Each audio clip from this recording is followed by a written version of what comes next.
आज हम लोग कहाँ से स्टार्ट करेंगे?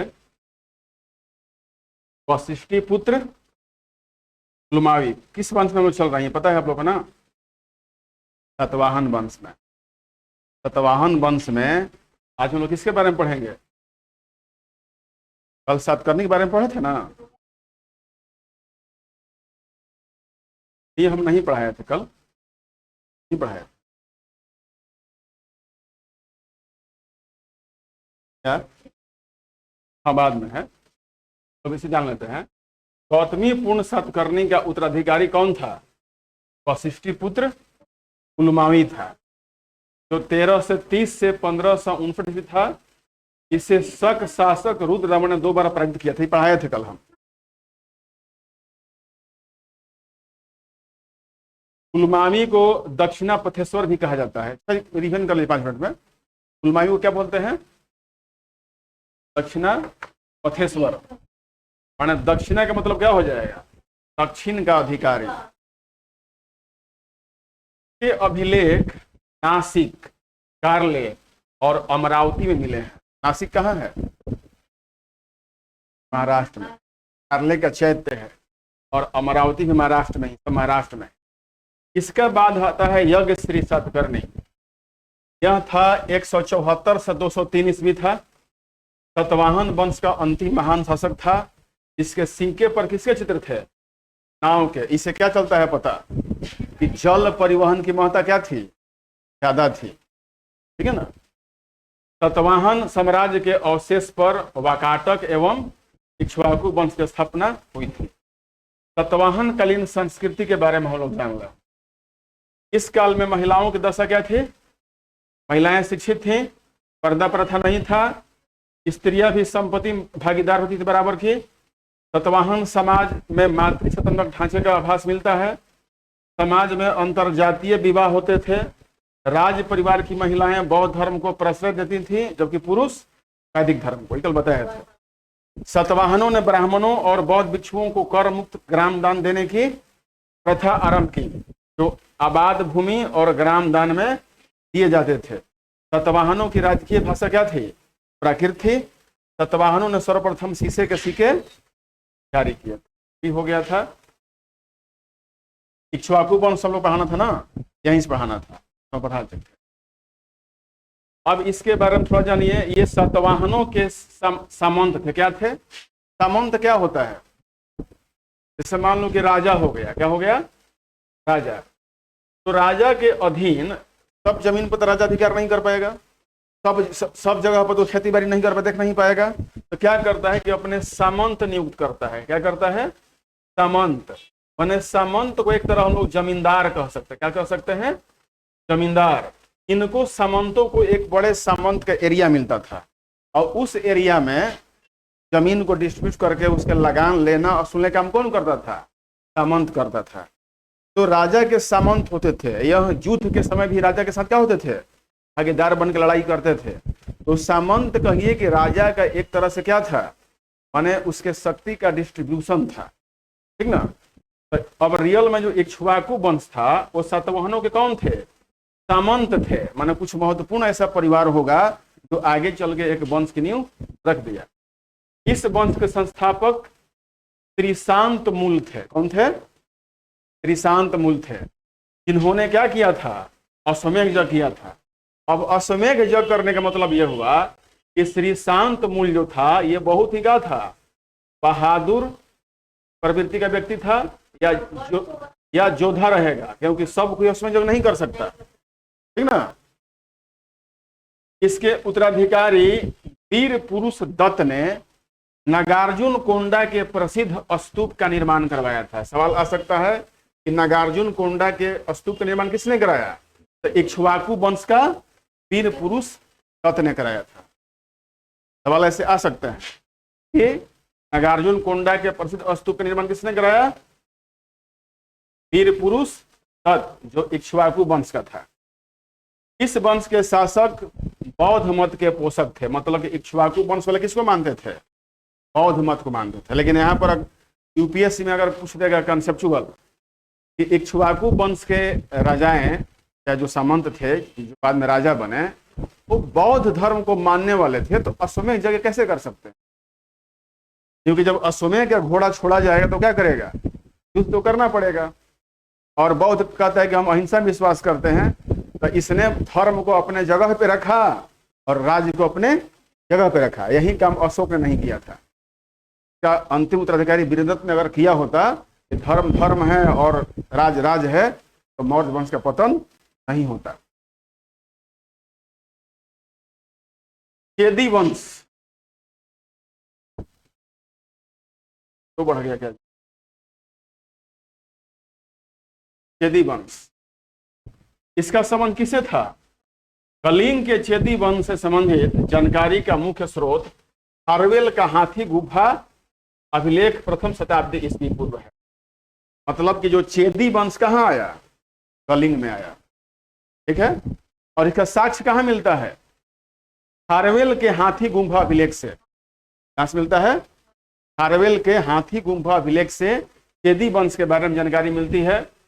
इस अभिलेख से अस्पष्ट रूप से पता चलता है कि इस वंश की स्थापना महामेघवाहन नामक व्यक्ति ने की थी। मतलब कि पूर्णतः स्पष्ट जानकारी नहीं है, लेकिन फिर भी कहता है हाथी गुफा अभिलेख कि महामेघवाहन द्वारा चेदी वंश की क्या की गई थी? स्थापना की गई थी। ठीक है, लिख लीजिए, चेदी वंश संस्थापक महामेघवाहन।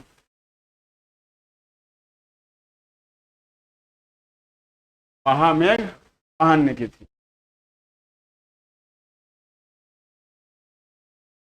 खारवेल इस वंश का महानतम शासक था। खारवेल चेदी वंश का महानतम शासक था। खारवेल चेदी वंश का महानतम शासक था। वह जैन तीर्थंकर शीतलनाथ की मूर्ति मगध से लाने में सफल हुआ। माने मगध से किसकी मूर्ति लेके आया था? शीतलनाथ की। जैन तीर्थंकर आप लोग याद किए हैं? नहीं सर, नोट्स बन गया है ना, बस एग्जाम के दिन जाते समय देख लेंगे। शीतलनाथ की मूर्ति मगध से लाने में सफल हुआ था। मतलब कि जैन तीर्थंकर शीतलनाथ की कोई मूर्ति होगी जिसे खारवेल ने कहाँ ले गया था? अपने यहाँ कलिंग ले गया था। जो भी हो, लूट के ले गया चाहे मांग के ले गया होगा। सफल माने होता है कि हम आपको पढ़ाने में सफल रहे, तो क्या पीट के पढ़ाएंगे? है ना। जो भी हो, जैसे मान लीजिए कि हम अपने क्लास में बोर्ड लगाने में सफल हो, तो चुरा के थोड़े लाए होंगे।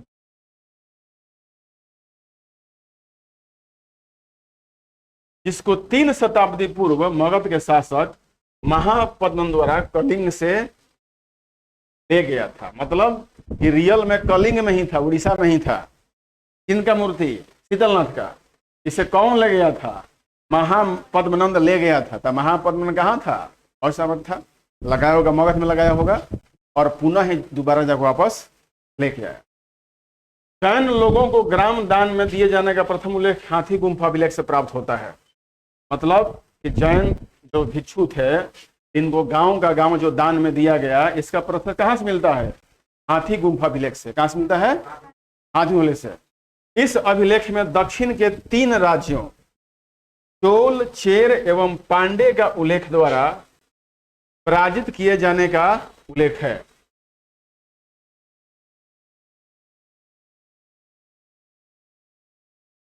मतलब कि तो ये खारवेल था, वो दक्षिण के 3 राज्य कौन कौन? चोल, चेर और पांड्यों का, उसके द्वारा माने खारवेल द्वारा पराजित किया गया था। जिसका अभिलेख कहाँ दिया गया है? हाथी गुफा अभिलेख में। मतलब हाथी गुफा अभिलेख में इस बात को कहा गया है कि खारवेल दक्षिण के 3 राज्यों को पराजित किया था। वे कौन कौन थे? चोल, चेर एवं पांड्य। इसी चोल का क्या है? सेंगोल।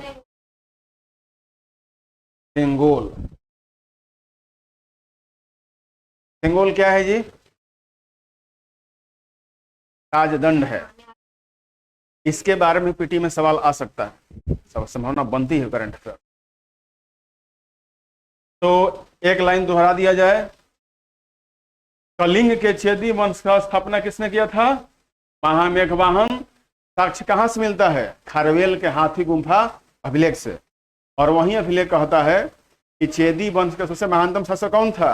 खरवेल था। खरवेल ने क्या किया था? मगध से जाकर के शीतलनाथ की मूर्ति को लाया था, जिसे महापद्मनंद कलिंग से लाके यहाँ पर स्थापित किया था। और हाथी गुम्फा अभिलेख से ही पता चलता है कि खरवेल दक्षिण के 3 राज्यों को क्या किया था? हराया था। याद रहेगा। और जैन लोग गांव दान में देने का साक्ष्य भी हाथी गुम्फा अभिलेख से ही प्राप्त होता है।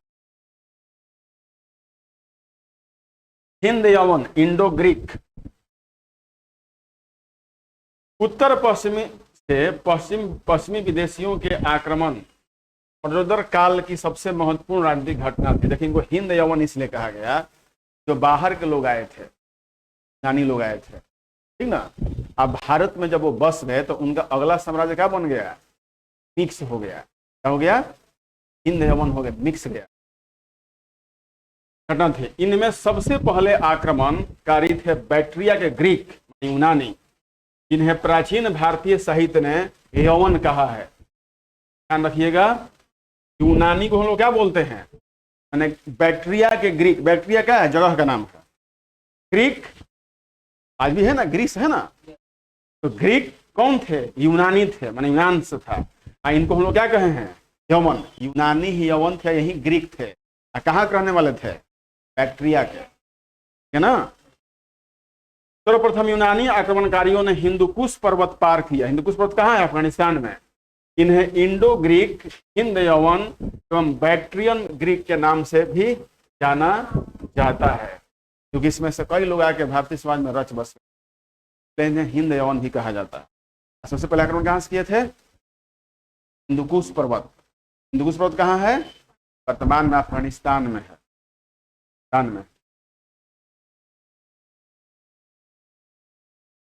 डेमेट्रियस प्रथम कौन था? हिंद यवन शासक था। Demetrius first. भारतीय सीमा में सर्वप्रथम प्रवेश करने का श्रेय किसको है? डेमेट्रियस प्रथम को है। इसने 183 ईस्वी पूर्व के लगभग पंजाब के कुछ भागों को जीतकर साकल को अपनी राजधानी बनाया। माने पंजाब में कौन जगह है? साकल, जिसे किसने जीता? डेमेट्रियस। कौन था यह?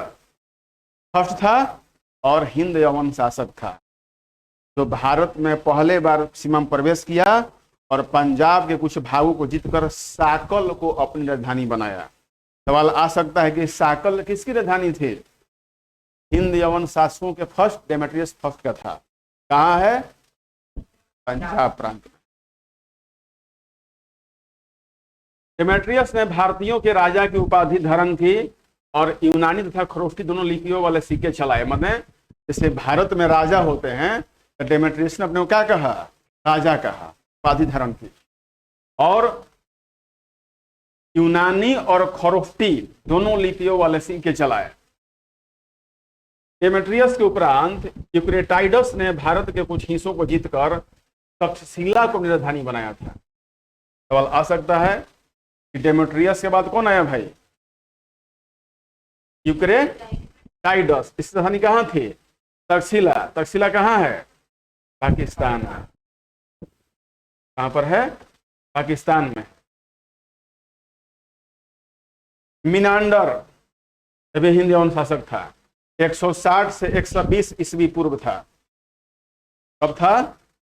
160 से 120 ईसा पूर्व। मिनांडर सबसे प्रसिद्ध यवन शासक था। यह संभवतः डेमेट्रियस कुल का था। मिनांडर बौद्ध साहित्य में मिलिंद के नाम से प्रसिद्ध है। मिनांडर क्या हम लोग बोलते हैं? मिलिंद। और मिलिंद पन्हो इसी के जीवनी पर है। मिलिंद कौन था? मिनांडर। क्या मिलिंद नाम कहाँ मिलता है? बौद्ध साहित्य में। सवाल आ सकता है कि मिनांडर कौन था? तो संभवतः यह भी कौन था? डेमेट्रियस कुल का ही था। लेकिन यह बौद्ध साहित्य में इसे मिलिंद भी कहा गया। प्रसिद्ध बौद्ध ग्रंथ मिलिंद पन्हो में बौद्ध भिक्षु नागसेन और मिनांडर की बृहत वार्ता संकलित है। यही मिनांडर की माने मिलिंद पन्हो एक पुस्तक है जिसमें बौद्ध भिक्षु कौन थे? नागसेन। और मिनांडर के क्या था? बीच के बीच वार्ताएं थी, तो संकलित किया गया। सवाल पूछा था, जवाब दिए थे। मैंने प्रवचन टाइप का है। कैसे होता है कि कृष्ण उवाच, अर्जुन उवाच होता है ना, अर्जुन ने पूछा तो कृष्ण ने बताया गीता में। ठीक इसी प्रकार मिनांडर सवाल कर रहा था, नागसेन क्या जवाब दे रहा था। संकलन किसमें किया गया है? मिलिंद पन्हों में।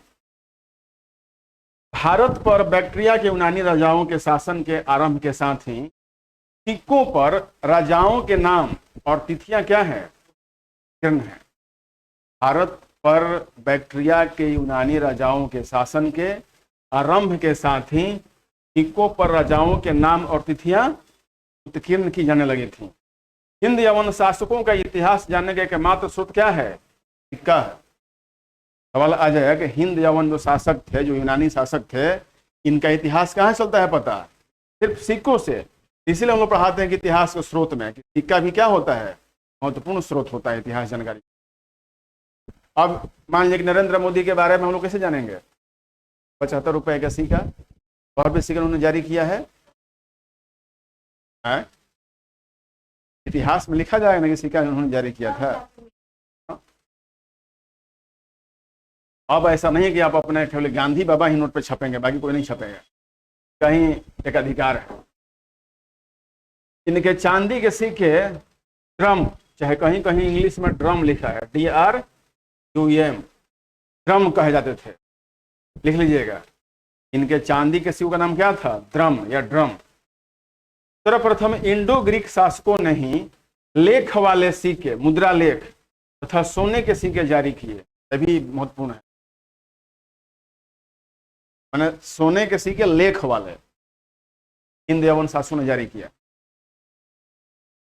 वो बच्चे कहाँ रह गए जी? निहाल गए हैं क्या?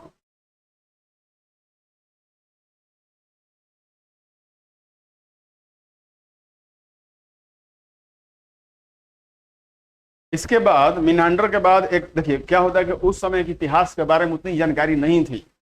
कहीं कहीं सिक्के मिल गए। सोचिए कि सिक्का पर किसी बारे में कितना इतिहास जानेंगे? मान लो केवल सिक्का पर ही किसी का इतिहास, तो कितना इतिहास लिखा होगा?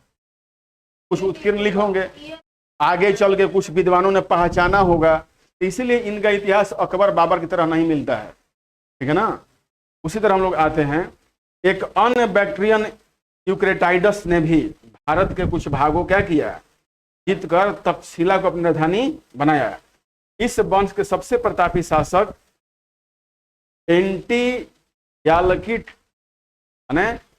एंटियालकिड्स ने हेलियोडोरस को भागभद्र के दरबार में क्या किया था? भेजा था। भागभद्र दरबार इसके पीछे वाला राज्य का था। तो एंटियालकिस ने हेलियोडोरस का भागभद्र भेजा था। मतलब कि बैक्ट्रिया का सबसे महत्वपूर्ण शासक कौन था? एंटियालकिड्स, जिसने हेलियोडोरस कौन था? इसका दूत होगा, जो भागभद्र के, जो पीछे पढ़ा चुके हैं, के दरबार में भेजा था। यूनानियों के देन क्या है भारत में? ये महत्वपूर्ण है। इनका इतिहास शासक कम पूछेगा, लेकिन मिनांडर जरूर पूछता है। उसका नाम क्या है बौद्ध ग्रंथों में? मिलिंद है। और मिलिंद पन्हों किसकी तो क्या किया गया है? बौद्ध भिक्षु नागसेन और मिनांडर की वार्ताएं हैं। ये सवाल पूछता है।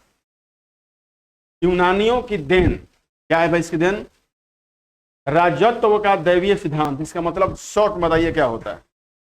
राजत्व का दैवीय सिद्धांत क्या होता है? मैंने राजा में दैवीय गुण होता है। राजा क्या है? देवता तुल्य है। का जो वचन क्या है, कहा हुआ एक मतलब कि न्याय है, उसको लेके चला जाता है। राजा में ही दैवीय गुण को राजत्व का सिद्धांत कहा जाता है, ठीक है। सांचों से सिक्का निर्माण की विधि, माने जो सिक्का था पहले हम लोग पीट के ठोक के बनाते थे, लेकिन इसमें क्या किया यूनानियों ने कि पहले मेटल को पिघलाया और सांचा बनाया, और कुछ सांचा पर उत्कीर्ण था उस पर क्या किया? डाल दिया। तो सांचा से सिक्का ढाला। और आगे बैठो ना, पर हवा लग रहा है, क्यों गर्मी पीछे बैठता है? पंखा चल रहा है, आगे बैठो यहाँ पे। मुद्राओं पर राजा का नाम, उनका चित्र और तिथि अंकित करने का प्रचलन किसने दिया? यूनानियों ने दिया। अच्छा ठंडा जाओ धीरे धीरे, गर्म होता है, ठीक है।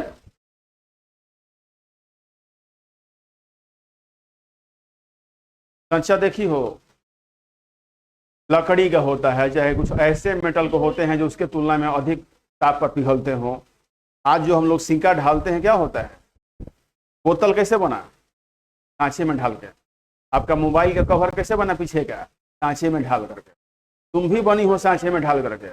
भगवान ने नेचुरल सांचा बनाता है हम लोगों के लिए। माँ का जो गर्भ होता है हम लोग का सांचा होता है। काल गणना, संवत का प्रयोग होता है ना, सख संवत विको संवत। सप्ताह के 7 दिन, 12 राशियां और कैलेंडर वर्ष किसने दिया था, नानियों के दिन है। लिख लो नरोत्तम, ये बहुत महत्वपूर्ण टॉपिक है, याद तुमसे नहीं रहेगा। बिल्कुल, कैलेंडर वर्ष इन्होंने ही दिया था, नानियों ने दिया क्या। ऐसे आप लोगों को ठीक लग रहा होगा ना, बार बार जूम नहीं करना पड़ रहा है, बड़ा बड़ा दिख भी रहा है।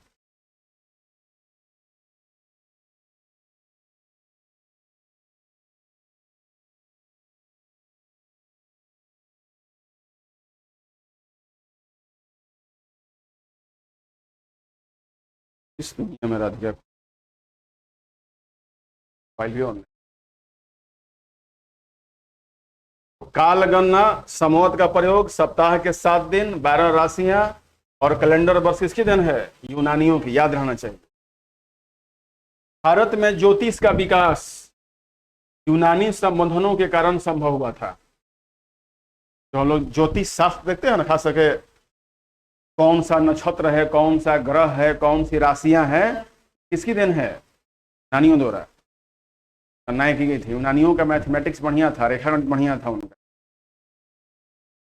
नाटक में प्रयुक्त होने वाला पर्दा यूनानियों की देन है। नाटक पर्दा कैसे होता है, 2 पर्दा लगा होता है, एक पीछे होता है, एक आगे होता है। पीछे वाले पर्दे के पीछे कलाकार बैठे रहते हैं और उसके आगे एक और पर्दा दे दिया जाता है कि सब लोग स्टेज कुर्सी सजा सके, और फिर पर्दा हटा के वो खुल जाता है। तो नाटक में जो पर्दा डाला जाता है वो किसी दिन है, यूनानियों की है। क्या नहीं, कुंडली नहीं दिया था, ज्योतिष दिया था, उससे हम लोग ने बनाना सीखे ना। ज्योतिष का वो देन है। इसे यवनिका का, यवनिका क्या था, पर्दा था। क्या था, इसका पर्दा, नाटक का पर्दा था। सवाल आ सकता है कि यवनिका क्या है, नाटक का पर्दा है।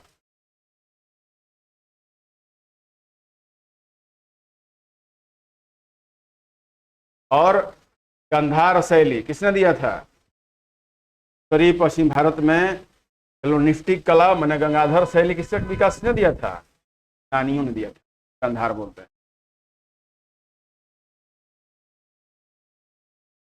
शक के बाद कौन आ जाएगा, हिंद यवन के बाद शक शासक आ जाएंगे।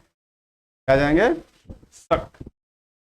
शक मूलतः सीरिया के उत्तर में निवास करने वाली जाति थी। कहाँ के थे, आज जहां वर्तमान में सीरिया है, इसके उत्तर में निवास करने वाली जाति कौन थी, शक थी। अब सीरिया कहाँ है भाई, एशिया में, यूरोप में, यूरोप में सीरिया। अरे सीरिया एक अरबी देश है, एशिया में ही है। हाँ, राजधानी कहाँ है, दमिश्क। कहाँ है, तो सीरिया के उत्तर में निवास करने वाले जाति थी तक। बोलन दर्रे से, कौन दर्रे से, बोलन दर्रे से के रास्ते भारत में आए थे। भारतीय स्रोतों में शकों को सिथियन नाम दिया गया है। क्या कहा गया है, शक को ही क्या कहा गया है, सिथियन कहा गया। याद रखिए, ये सिथियन कहाँ के थे, सीरिया के उत्तर रहने वाली जाति थी। क्या थी, एक जाति थी। शक 5 शाखाओं में विभक्त थे। इनमें प्रथम अफगानिस्तान में, दूसरा पंजाब में, राजधानी कहाँ बनाया, तक्षशिला, तीसरी मथुरा में, और चौथी पश्चिमी भारत में। अब 5वीं शाखा ने ऊपरी दक्कन में अपना प्रभुत्व स्थापित किया। मतलब शक जब भारत में आए तब 5 शाखाओं में बट गए। और 5 शाखाएं कहाँ कहाँ है, एक अफगानिस्तान में, मतलब उत्तरी पश्चिमी प्रांत हो जाएगा। दूसरा पंजाब जहां है, तक्षशिला, पंजाब में कौन, तक्षशिला कहाँ है, ये पाकिस्तान का पंजाब प्रांत है, पाकिस्तान के पंजाब प्रांत तक्षशिला। भारत का पंजाब राज्य है ना, तो इसी पंजाब राज्य का जो पश्चिमी हिस्सा कहाँ है, पाकिस्तान में है, अब वहीं तक्षशिला है। हाँ, भारत में भी पंजाब राज्य है, पाकिस्तान में भी है। तीसरी शाखा मथुरा, मथुरा कहाँ है, उत्तर प्रदेश में, तो माने उत्तर प्रदेश पहुंच गए। फिर चौथी पश्चिमी भारत में, मतलब कि राजस्थान का पश्चिमी इलाका होगा, पश्चिमी भारत में हो जाएगा।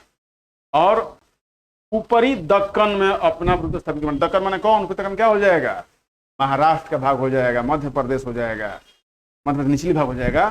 तो दक्कन पठार के ऊपरी मतलब कि महाराष्ट्र का भाग, कर्नाटक का भाग, आंध्रा का भाग, सब अपर दक्कन कहलाता है, ठीक है ना। इन जो उनकी शाखाएं थी। तक्षशिला के शक शासकों में मोगा, माउस प्रमुख था। क्या नाम था उसका, मोगा। ऐसे लोग क्या बोलते थे, माउस भी बोलते। तक्षशिला के शक शासकों में मोगा अथवा माउस प्रमुख था। इसे प्रथम शक शासक माना जाता है, नोट कर सकते हैं। समय अफगानिस्तान हमारा ही हिस्सा था ना। प्रथम शक शासक मोगा था, चाहे उसको माउस, प्रथम शक शासक मोगा या माउस था। पब्लिक कर दीजिएगा।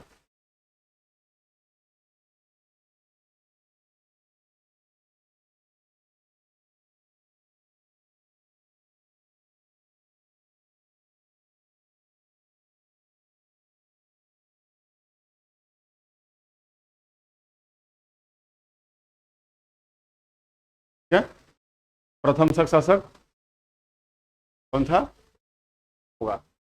कहां से आए थे शक, इंडिया के उत्तरी भाग से।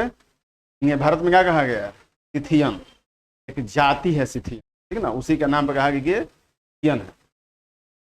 मोगा ने अनेक सिक्के जारी जो प्राप्त हुए हैं। महाराष्ट्र के पश्चिमी शक शासकों में शहरात वंश का नहपान सबसे प्रसिद्ध था। सवाल आ सकता है कि नहपान कौन था, तो नहपान एक शक शासक था जो महाराष्ट्र के छहरात वंश से क्या था, हम लिख सकते हैं। नहपान एक प्रमुख शक शासक था, नहपान एक प्रमुख शक शासक था जो महाराष्ट्र में शहरात वंश शहरात वंश से संबंधित था।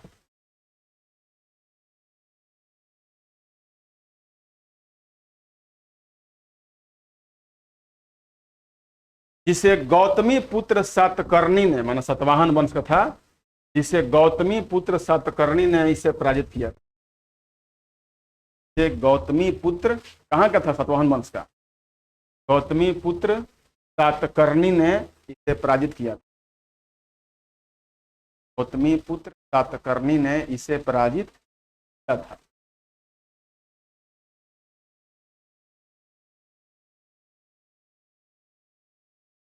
इस सवाल है कि नहपान ने अपने सिक्कों में अपने को क्या बोला है, आजा। इसके सिक्के अजमेर से और नासिक तक मिलते। अजमेर कहाँ हो गया, राजस्थान में, और नासिक कहाँ हो गया, महाराष्ट्र में, मतलब कि भारत का पश्चिमी भाग सब कहलाता है। सिक्के अजमेर और नासिक से प्राप्त होते हैं।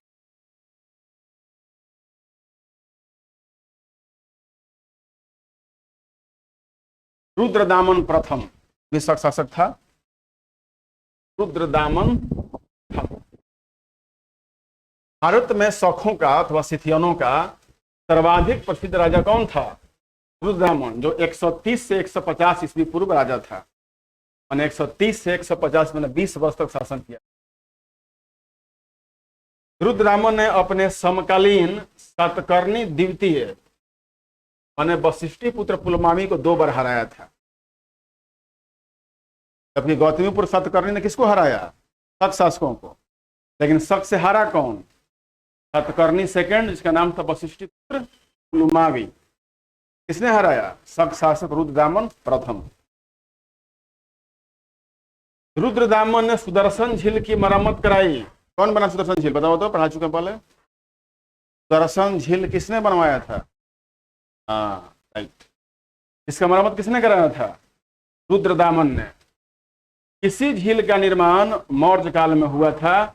इसके समय सौराष्ट्र प्रांत का शासक सुविशाख था। मतलब कि रुद्रदामन प्रथम का समकालीन कौन था, सुविशाख जो सौराष्ट्र का है, गुजरात में है। रुद्रदामन संस्कृत भाषा का संरक्षक था। देखिए ये आया सिथियन से, तक से आया ना, लेकिन भारत में आके किसको प्रश्रय दिया? संस्कृत को, माने यह भारत में मिल गया। उसने ही सबसे पहले विशुद्ध संस्कृत भाषा में, किसमें? बिल्कुल ही शुद्ध, लंबा अभिलेख, जूनागढ़ अभिलेख जारी किया था। जूनागढ़ अभिलेख किसका है? रुद्रदामन का। इस वंश का अंतिम शासक रुद्र सिंह तृतीय था। मतलब आते आते अब इसमें भारतीय नाम आ गया। इसीलिए कुछ लोग कह देते हैं कि जो भारत में राजपूत जाति के लोग हैं, जिसको राजपूत बोलते हैं, और रियल में शक अथवा सिथियन थे। और कोई कुषाण अथवा शकों का मिश्रण कह देता है। देखिए कैसे हुआ। रुद्रदामन से नाम कैसे बदला? रुद्र सिंह तृतीय, माने भारतीय नामों को अपनाने लगा।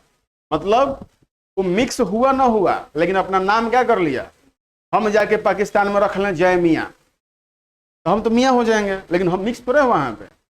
राजपूतों को जो इतिहास पढ़ाई जाती है, जो 35 राजपूतों की, तो उसमें हम लोग डिटेल जानते हैं। तो मिक्स है, उनको हम लोग छांट दिए अपने से। ये छोटका राजपूत है, बड़ा राजपूत। राजपूतों में होता है ढेकहा राजपूत, नाम सुनिए? ठकहा। ठेकहा कहाँ से आए हैं? बांग्लादेश के ढाका से आए। मालवा के एक शासक विक्रमादित्य ने 57 ईस्वी पूर्व में शकों को पराजित किया था। किसने? विक्रमादित्य ने विक्रम संवत जारी किया था। कहाँ शासक थे? मालवा के। तो मालवा के शासक विक्रमादित्य ने 57 ईसा पूर्व में शकों को पराजित किया था। इसी विक्रमादित्य के नाम पर एक नवीन संवत, विक्रम संवत या मालवा संवत की नींव पड़ी। मतलब जब उन्होंने शकों को पराजित किया तो उस समय से एक नए युग की शुरुआत मानी गई। क्या माना गया? वहीं से उसको संवत माना जाता है। नए युग की जहां शुरुआत होती है उसी को क्या बोलते हैं? एक तारीख हो जाती है, जिसे संवत कहते हैं।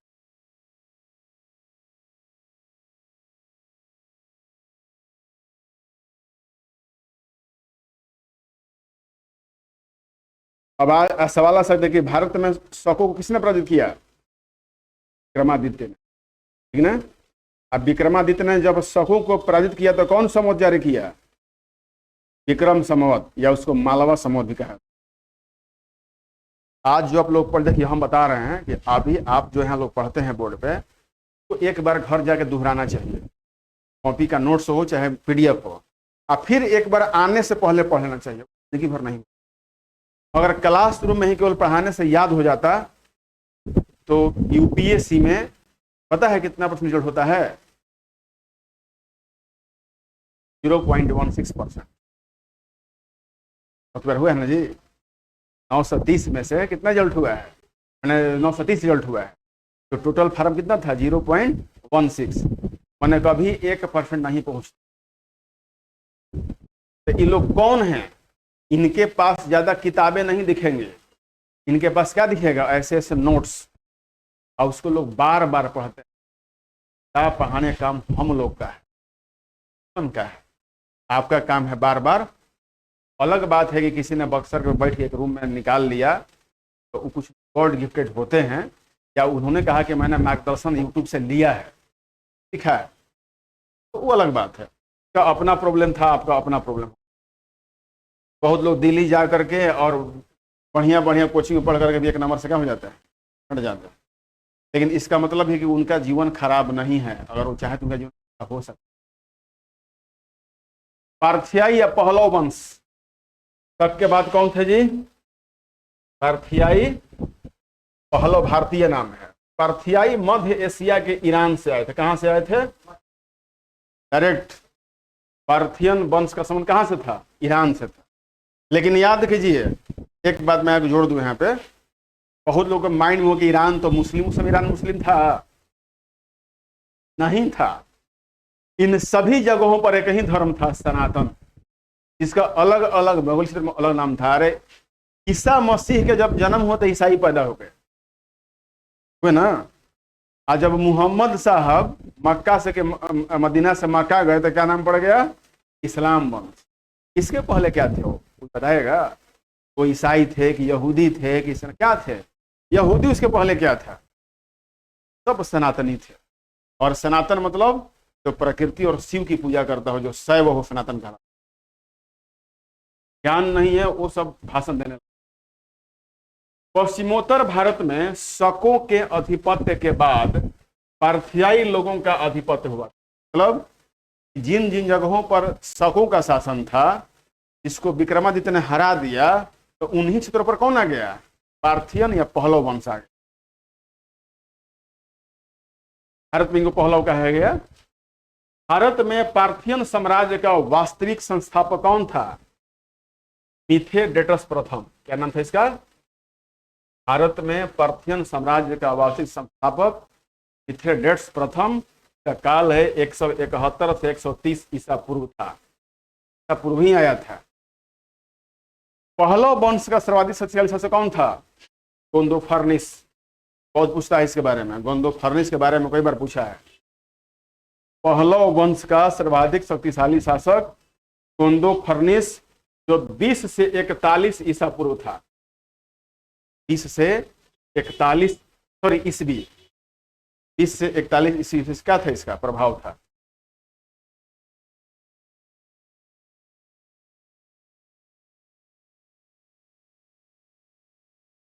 अब देखिए, जो गोंदोफर्निस है इसका नाम क्या है? देखिए, खरोष्टी लिपि में इसका नाम क्या है?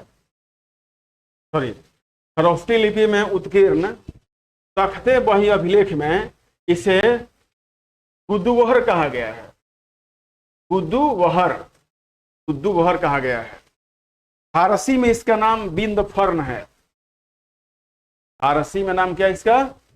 बिंदफर्न है, जिसका अर्थ है यश विजयी। बिंदफर्न का नाम क्या होता है? यश विजयी। गोंदोफर्निस के और दो नाम मिले, एक नाम मिला गुदुवहर और दूसरा नाम मिला बिंदफर्न। बिंदफर्न फारसी शब्द है और खरोष्टी शब्द कौन है? गुदुवहर। इतना नहीं डिटेल जाएगा, खाली पर देख लीजिए। गोंदोफर्निस के शासनकाल में सेंट थॉमस ईसाई धर्म का प्रचार करने के लिए कहां आया था? सेंट थॉमस, थॉमस रो नहीं, सेंट थॉमस। इसकी राजधानी तक्षशिला थी। यह सवाल बढ़िया पूछ सकता है कि गोंदोफर्निस के शासनकाल में कौन ईसाई धर्म प्रचारक भारत आया था? का नाम है सेंट थॉमस। अभी ईसाई धर्म नया नहीं था, नया नहीं पैदा हुआ था, ईसाई तो पैदा हुए थे।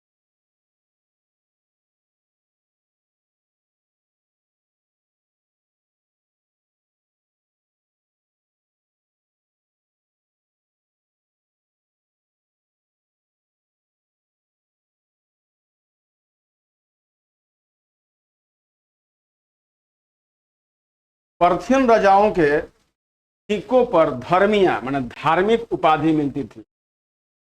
भी पार्थियन राजा थे, वो अपना सिक्के ढालते थे, तो जो उनको धार्मिक उपाधि दी जाती थी का नाम क्या होता था? उस पर मिलता था। उन्होंने बौद्ध धर्म ग्रहण कर लिया था। कौन धर्म? आज के इस्लाम बौद्ध अपनाएगा। मतलब कि भारत में जो लोग बाहर से आए वो क्या थे? लगभग वो धर्म शून्य थे।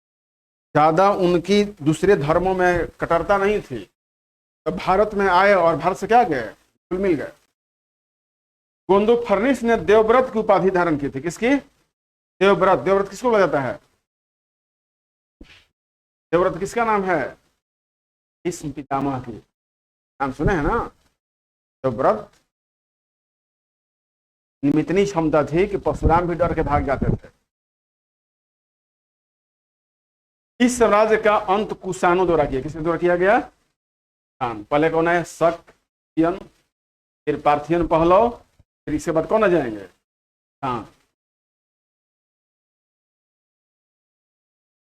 शान वंश। भारत में पार्थियाइयों के बाद भारत में कौन आया? कुषाण, जिन्हें यूची या तोचेरियन या तोखारी भी कहा गया है। नाम बदल के यूपीएससी पूछ सकता है कि कुषाण वंश को और क्या नाम दिया गया? यूची या तोचेरियन या तोखारी। इसका मूल निवास स्थान चीन की सीमा पर स्थित चीनी तुर्किस्तान था, है ना, जहां तुर्कमेनिस्तान है। आज तुर्कमेनिस्तान और चीन के बॉर्डर से कौन आए थे भारत में? खान वंश आया था। माने चीन और तुर्कमेनिस्तान वर्तमान का जहां बॉर्डर मिलता था वहीं पे इनका मूल निवास था, और वहां से ये भारत आए। इनका अन्य नाम था यूची, कहीं का यूची कबीला मिलता है, या तोचेरियन। कालांतर में यूची कबीला 5 भागों में क्या हो गया था? बट गया था। इन्हीं में से एक कबीले ने भारत में कुछ भागों पर शासन किया। माने यूची कबीले के लोग 5 भागों में बट के कई जगहों पर गए। इसमें से एक कबीला कहाँ आया? भारत में। कुजुल कड़फिसेस बहुत ही महत्वपूर्ण शासक, कुषाण शासक।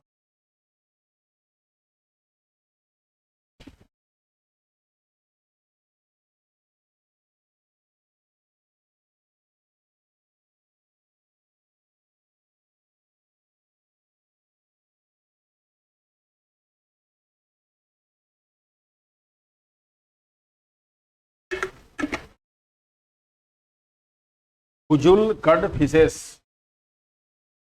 भारत में सर्वप्रथम कुजुल कड़फिसेस 15 से 64 ईस्वी इसका शासनकाल था, ने कुषाण वंश की स्थापना की। मैंने कब किया? 15 ईस्वी में। और कब तक रहा? 64 तक।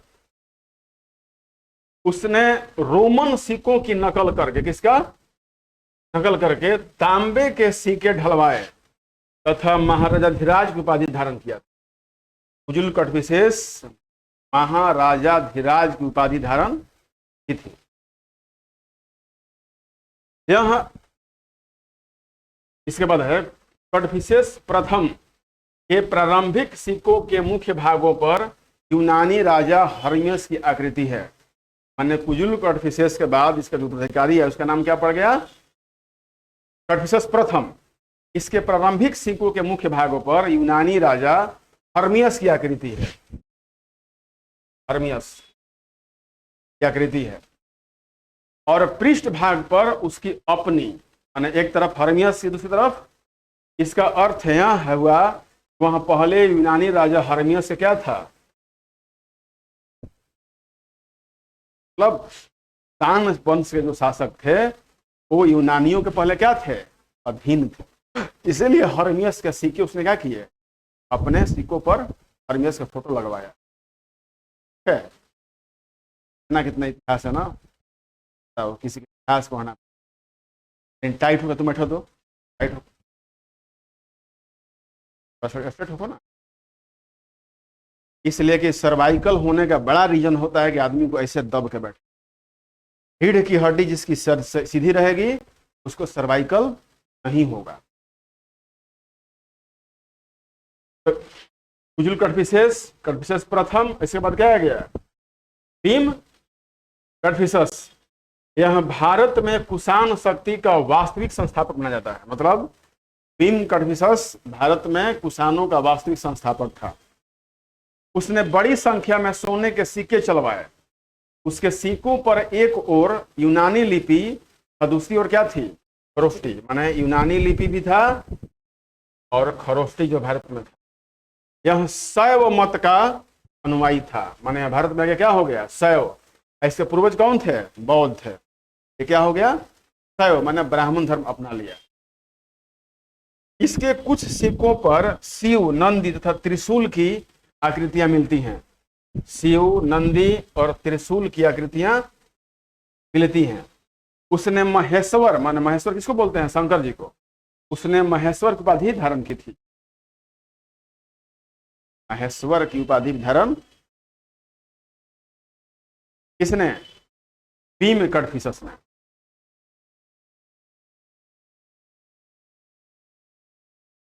उपाधि धारण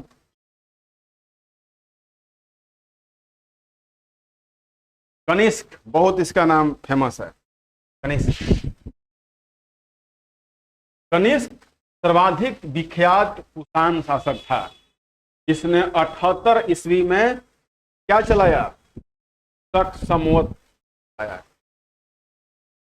कुषाण भारत में सर्वाधिक महत्वपूर्ण शासक था। ने शक समोत चलाया कब? 78 ईस्वी का आज भी प्रचलन।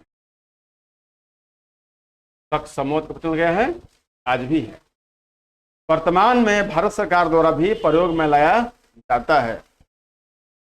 इसका कनिष्क द्वारा स्थापित शक समोत आज हम लोग यूज करते हैं, भारत सरकार भी यूज करती है। अब कोई कह दे ये सब तो झूठ हो गए, इतिहास कुछ होता है। आज से कितना साल पहले? 78 ईस्वी में, आज से लगभग 2300 साल पहले की बात है। भारत में शक समूह लाया गया, किसके द्वारा? एक शासक।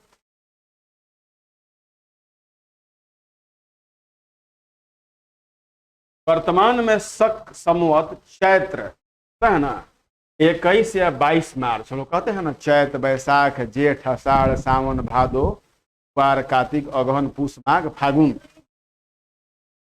क्या दिक्कत है? भारतीय अपना लिया था ना। हाँ, लेकिन इसका जन्म कहाँ हुआ था?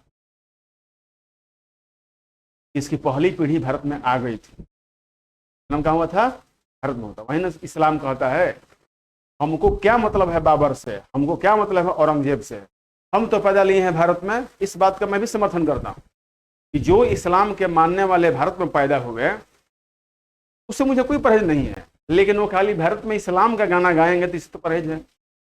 और आप अपने कहिएगा इसमें सुबह सुबह आलाप करते हैं कि अल्लाह अकबर, मैंने संसार का सबसे बड़ा देवता कौन है? अल्लाह है। बाकी देवता को गलिया रहा है कि आपका देवता कुछ है ही नहीं, इससे परहेज है। और भारत में अब हिंदू कट्टरपंथ जग रहा है, जगना भी चाहिए। पाकिस्तान में हिंदू तो कहाँ पाकिस्तान में जाएगा? अब पाकिस्तान भी हिंदुए का था, अफगानिस्तान भी हिंदुए का था, ईरान भी हिंदू का ही था। लेकिन हिंदू की जो सहन शक्ति होती है, इनका जो ब्रेन वॉश जल्दी हो जाता है, इसके कारण हिंदू क्या हो गए? 1% बांग्लादेश में, 2% पाकिस्तान हिंदू बच गए। क्यों बच गए? कल एक साक्षी की हत्या हुई है ना, वो ऐसा कलावा पहनता था और रुद्राक्ष पहनता था, बगल से लोग गुजर रहे हैं, वो चाकू मार रहा है, लोग देख रहे हैं। एक लड़का हाथ पकड़ा कुछ देर के लिए, फिर छोड़ा के उसको मार रहा। 4 लोग मिल करके 2 लोग की जिंदगी बचा सकते। एक साक्षी की मरने से बच जाती, इनको जेल में फांसी से ये बच जाते। इतना हमारा गंदा समाज है। पूछने पर पूछा गया कि आप लोगों ने क्यों नहीं बचाया, तो बचाएंगे तो कल 10 लेके हमको मारेगा रहे। उसको जब एक चाकू मार दिया, अटेम्प्ट टू मर्डर हो गया, कम से कम तो 7 साल जेल में रहेगा। उसके बाद वो ठोक पीटा के सीधा हो जाएगा। तो इसलिए आपके नजरों पे ऐसा अपराध हो तो आप मौग बन करके करिए मत जिंदगी। वहां से बहुत लोग गुजर रहे थे, खड़ा होकर देख रहा था कि कैसे लोग थे, कैसे लोग थे वहां पे। चाकू मार रहा है गर्दन पे, एक लड़का हाथ पकड़ा पीछे दिखा रहा है, फिर छुड़ा के मार रहा है। 4 लोग उसको पटक के बढ़िया से दरकज किया, पुलिस को बुला के देते। ये घिनौना हो सकता। कल उसके साथ हुआ, कल आपके बच्चे साथ। समाज ऐसा, कहीं कहीं क्या होता है, एक्सीडेंट लोग गिर जाता है। खुद मेरे साथ हुआ है, मैं गाड़ी से गिरा हुआ हूँ और रोक रहा हूँ कि रुक जाओ भैया, थोड़ा उठा दो, खाली हमको उठा दो। कोई नहीं उठा, हो गया। मतलब हमको लगता है कि अभी घटना है 2010 की घटना, आराम ही गिर गया था, रात हो गया था, कोई नहीं उठाने वाला। तो 21 या 22 मार्च से क्या होता है? हम लोग का चैत्र शुरू होता है। चैत्र बैसाख ज्येष्ठ आषाढ़ सावन भाद्रो होता है ना, अश्विन, ये किसका दिन है? शक समूह ही शुरू होता। कनिष्क की प्रथम राजधानी कहां थी? पेशावर, पुरुषपुर। एवं दूसरी राजधानी कहां थी? मथुरा थी। पेशावर कहां है वर्तमान में? पाकिस्तान में है ना पेशावर और पुरुषपुर। और वर्तमान कहां थी दूसरी राजधानी? मथुरा। कनिष्क ने कश्मीर को जीतकर वहां कनिष्कपुर नामक नगर बसाया। उसने कासगर, यारकंद तथा खोतान पर भी विजय प्राप्त की थी। यह सब उसी इलाका का है, उत्तरी पश्चिम। मतलब कि कनिष्क ने जब कश्मीर को जीता तो वहां पर क्या हुआ था? कनिष्क के समय कौन संगीति हुआ था? संगीति हुआ था।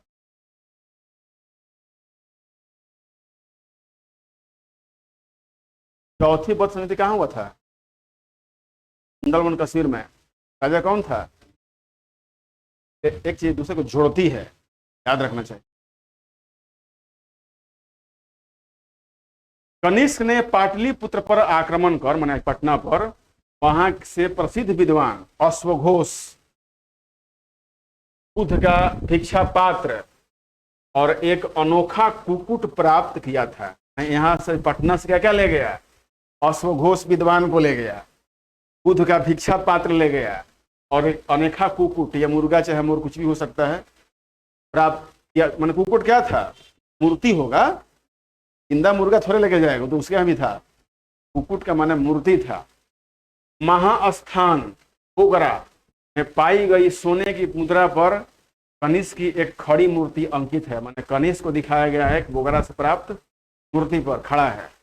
मथुरा में कनिष्क की एक प्रतिमा मिली है, जिसमें उन्हें घुटने तथा चोगा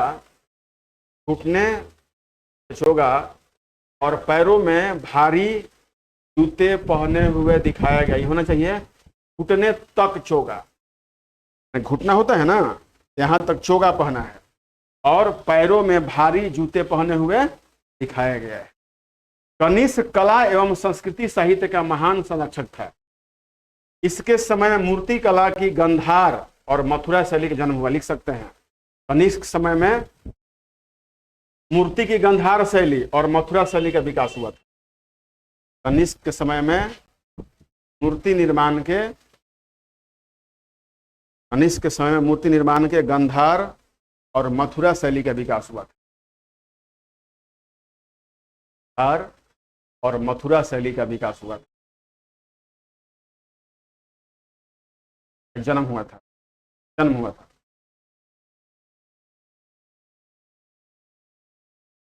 अब देखिए, ये विद्वानों का संरक्षक भी था, जिसके दरबार में, कनिष्क दरबार में पार्श्व, वसुमित्र, अश्वघोष, नागार्जुन और चरक जैसे विद्वान रहते।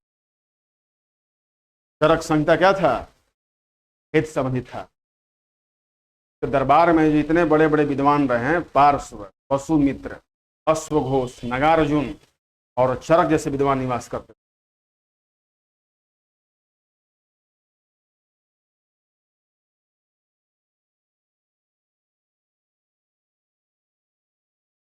अब कनिष्क जब साम्राज्य भारत में बढ़ने लगा, तो चीन के जो सब लोग थे क्या हो गए? पगला गए। कनिष्क का चीन के शासक पान चाओ से युद्ध हुआ था। किससे युद्ध हुआ था? पान चाओ कौन था? चीन का शासक था। इसमें पहले कनिष्क की पराजय हुई थी, लेकिन बाद में जीत भी गया था। कनिष्क की द्वितीय अशोक भी कहा जाता है, क्योंकि ये संरक्षक था बौद्ध धर्म का, विद्वानों का। तो सेकेंड अशोक कौन है? कनिष्क है। सेकेंड अशोक भारत में कनिष्क को कहा जाता है। कनिष्क के समय कश्मीर के कुंडल वन में चतुर्थ बौद्ध संगीति क्या किया गया था? आयोजन हुआ था, जिसमें बौद्ध धर्म हीनयान और महायान में बट गया था। बताओ तो हीनयान क्या है दीपा? हीनयान क्या है? कैसा? डिटेल बताओ। महायान क्या है? कहाँ है पूरा डिटेल? हीनयान महायान में अंतर ही बताए हैं, दोबारा पीडीएफ पढ़ो। संगीति के अध्यक्ष कौन थे? वसुमित्र। उपाध्यक्ष कौन थे? अश्वघोष, जो सब इसके दरबार में रहते थे ना। इन सब चीजों को दोबारा एकदम याद रखिए। हुविस्क कनिष्क क्या था? हुविस्क था। उसने कश्मीर में हुस्कपुर नामक नगर की स्थापना करवाई। उसके सिक्कों पर शिव, स्कंद तथा विष्णु की आकृतियां उत्कीर्ण है। मतलब ये वासुदेव धर्म चाहे वैष्णव धर्म का उपासक हो गया था। कौन? हुविस्क। कुषाण शासकों ने महाराजा धीराज, माने भारतीय उपाधि, महाराजा धीराज, देवपुत्र चीनी उपाधि, कैसर रोमन उपाधि जैसी उपाधियां धारण की। मतलब कुषाण शासकों ने महाराजा धीराज, भारतीय उपाधि, देवपुत्र चीनी और कैसर रोमन उपाधि धारण की थी। मंदिर बनवाने की प्रथा देवकुल की प्रारंभ की इन्होंने। किसने किया था? कनिष्क ने। मंदिर बनाने का जो प्रथा शुरू कब से हुई? कनिष्क। बहुत लोग कहते हैं कि सर वैदिक काल में, तुम ही पूछते जी कि मंदिर का अवशेष था कि नहीं था? नहीं था मंदिर। जिस पेड़ के नीचे बैठे थे पाशुपत, उस पेड़ को ही कहीं कहीं ऐसा पेंटिंग कर दिया कि मंदिर जैसा लगता था। लेकिन इसका मतलब यह नहीं कि इसके पहले मंदिर नहीं थे। पौधों के चैत्य बनाए गए थे, नहीं बनाए गए थे। तो मंदिर होता है ना। और ब्राह्मण धर्म में तो पूजा की जाती थी। इन्होंने देवकुल मतलब कि मंदिर बनवाने की प्रथा थी, एक देवकुल का प्रारंभ किया। एक गर्भगृह हो जाएगा, एक बाहर प्रांगण हो जाएगा। पूरा जो विधिवत जो देवकुल होता है वो किसके समय बनना शुरू हुआ? कुषाणों के समय। मंदिर तो छोटी बड़ी बनती ही थी। कुषाणों ने सर्वाधिक शुद्ध स्वर्ण सिक्के 124 ग्रेन जारी किए। सवाल आ जाता है कि सबसे अधिक शुद्ध सोने के सिक्के किसने जारी किए? कुषाणों द्वारा। कितने ग्रेन का? 124। ग्रेन क्या होता है पता है? अनाज होता है। ग्रेन का हिंदी क्या होता है? अनाज। मतलब 24 गो चावल के दाने, 124 चावल दाने के बराबर जो एक सिक्का बनेगा उसे क्या बोलेंगे? 124 ग्रेन बोलेंगे। माने चावल का एक एवरेज जो दाना होता है 124 गिन लीजिए, उसके वजन के बराबर एक तरफ सोना रख दीजिए और उसको बना दीजिए ढाल के, तो क्या कहलाएगा?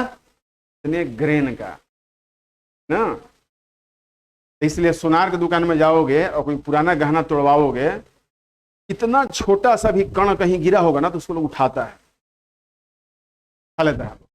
बालू कण में उठा लेता है। हाँ, ग्रेन में चावल से ही होता है, चावल से ही। लेकिन अब चावल तो छोटा बड़ा हो सकता है। अब कौन सा ग्रेन है उतना बड़ा भी पैमाना नहीं है, वो आगे सोचा जा सकता है। लेकिन ग्रेन माने अनाज के दाने होते थे, ग्रेन तरीके। इन्हें सर्वाधिक ताम्र सिक्के चलाने का श्रेय भी प्राप्त है। तांबे के सिक्के भी आया। इनकी अब प्रशासनिक स्कीम आते हैं। ये वंश थे। तक शासक त्रातर चाहे मुक्तिदाता की उपाधि लेते थे कि नहीं, हम अभी वंश पढ़ा दिए ना, शक, सिथियन, पार्थिव, पहलव और कुषाण, 3 पढ़े ना हम लोग। इनकी प्रशासनिक कैसे थी?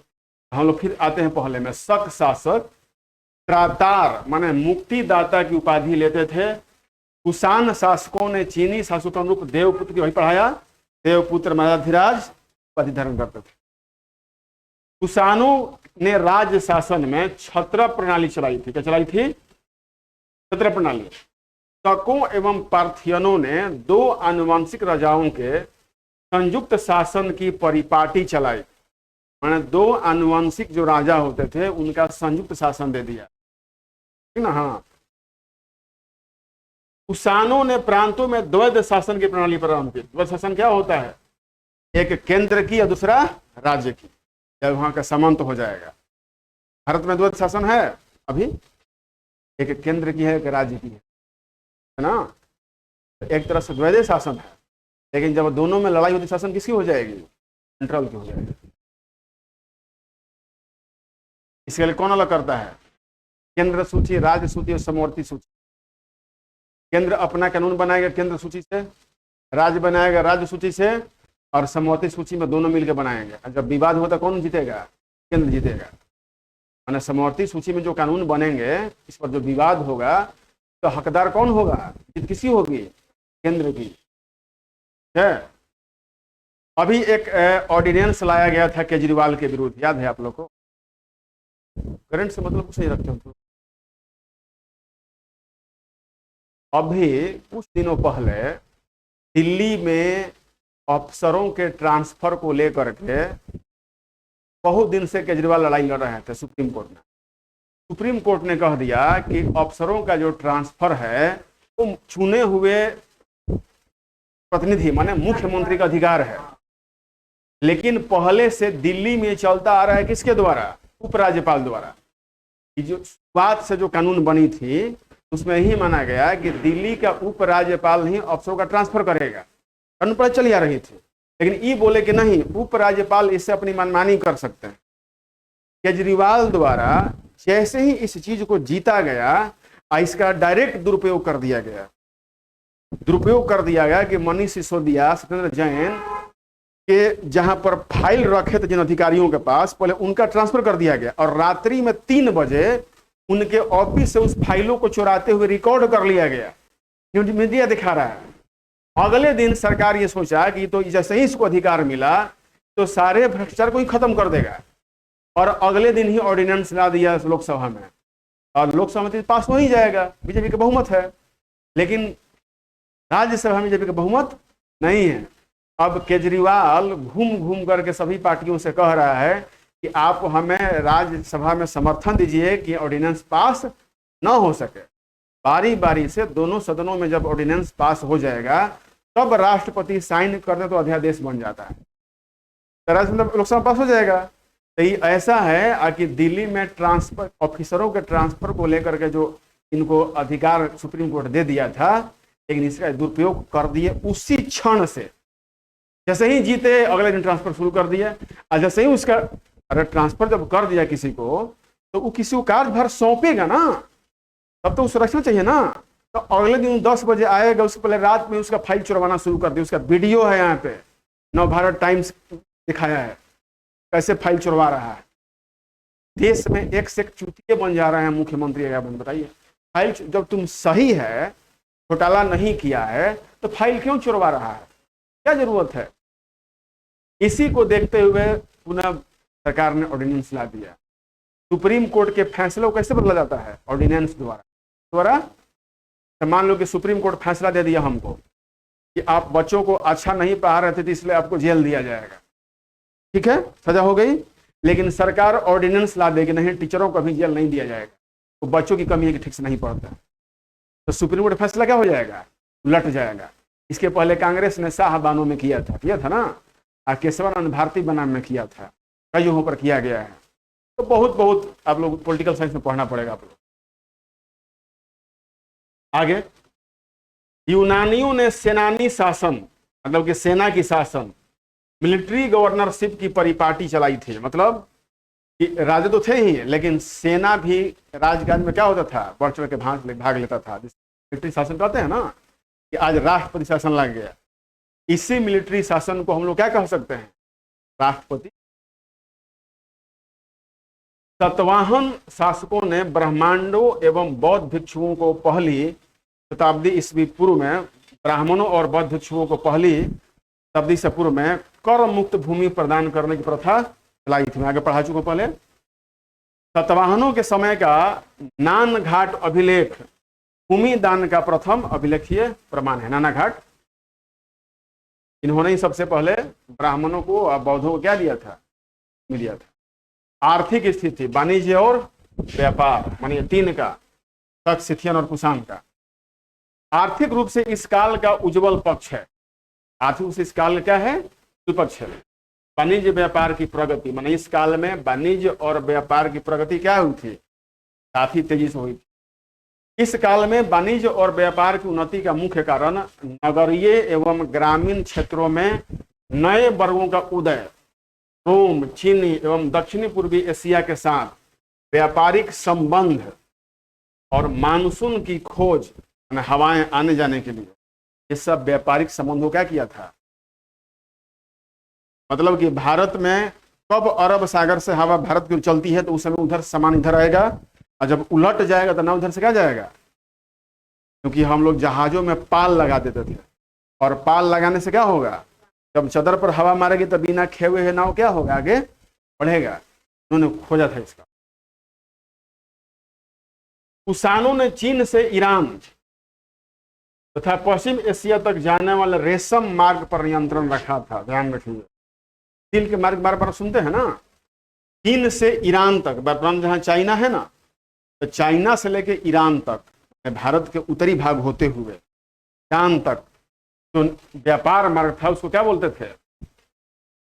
सिल्क रोड, रेशम मार्ग पर नियंत्रण कर लिया था कुषाणों ने, कि जो इस रोड से गुजरेगा उसे टैक्स देना होगा। ये नियंत्रण था। यह मार्ग उसके साम्राज्य से गुजरता था। सिल्क मार्ग आय का बहुत बड़ा क्या था? स्रोत। जो लोग इससे गुजरेंगे पैसा देंगे। आपको अगर रामना रोड से गुजरना है तो 1 रुपया देना पड़ेगा मोड़ पे, तो कितना डेल में कमा लेगा? सोचिए कितने लोग आते जाते होंगे। ईसा की पहली सदी में हिपालस नामक ग्रीक नाविक ने अरब सागर से चलने वाले मानसूनी हवाओं की जानकारी दी थी। नोट कर लीजिए, नोट कर लिया, बार बार पढ़ाते हैं। कौन था? ईसा की पहली सदी में हिप्पालस नामक ग्रीक नाविक ने,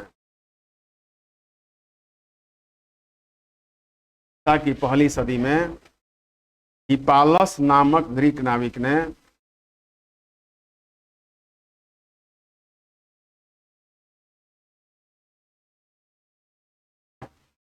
अरब सागर से चलने वाली मानसून हवाओं की जानकारी थी। देखिए, इसकी जानकारी खेती के लिए नहीं थी, इसकी जानकारी थी नावों को खेने के लिए कि कब हवा कैसे चलती है, उस अनुसार से व्यापार क्या हो जाएगा, आसान हो जाएगा। इससे पश्चिमी एशिया के बंदरगाहों से व्यापार और अधिक सुगम हो गया। ईसा की पहली सदी से व्यापार मुख्यतः समुद्री मार्ग से ही होने लगा। इससे पूर्व अधिकतर व्यापार स्थल मार्ग से होता था। मतलब जैसे ही मानसून हवाओं की खोज कर ली गई तो हेल्प मिलना शुरू हो गया, तो समुद्री व्यापार क्या हो गए, बढ़ गए। भारत रोम व्यापार प्रथम शताब्दी ईस्वी में अज्ञात यूनानी नाविक ने अपनी पेरिप्लस ऑफ द एरिथ्रियन सी, एक पुस्तक का नाम है पेरिप्लस ऑफ द एरिथ्रियन सी। इसका आज तक लेखक का नाम पता नहीं चला है, किसने लिखा है पेरिप्लस ऑफ द एरिथ्रियन सी। इसके लेखक का नाम आज तक पता नहीं चला, जो एक नाविक था। नामक पुस्तक में भारत द्वारा रोमन साम्राज्य को निर्यात की जाने वाली वस्तुओं का विवरण दिया है। प्लिनी ने, इतिहासकार है, प्रति वर्ष रोम से भारत में जाने वाले सोने की भारी मात्रा के लिए दुख प्रकट किया। माने उस समय कहां था, रोम से भारत जाता था सोना, माने भारत के वस्तुओं खरीदने के लिए रोम से सोने आते थे, सोच लीजिए।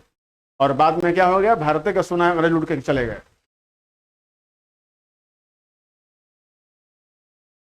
ने के लिए दुख प्रकट किया था। अरिकामेडू को पेरिप्लस ऑफ द एरिथ्रियन सी में पेडोक नाम से संबोधित किया गया। माने अरिकामेडू एक व्यक्ति है जिसको पेरिप्लस ऑफ द एरिथ्रियन सी में पेडोक नाम संबोधित किया गया है।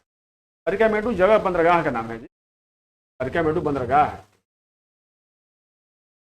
इस काल में भारत और रोम के बीच व्यापार विकसित अवस्था में था।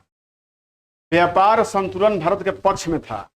व्यापार संतुलन किसको बोलते हैं इकोनॉमिक्स में, जब हमारा व्यापार चीन के साथ संतुलन है कि नहीं, नहीं है।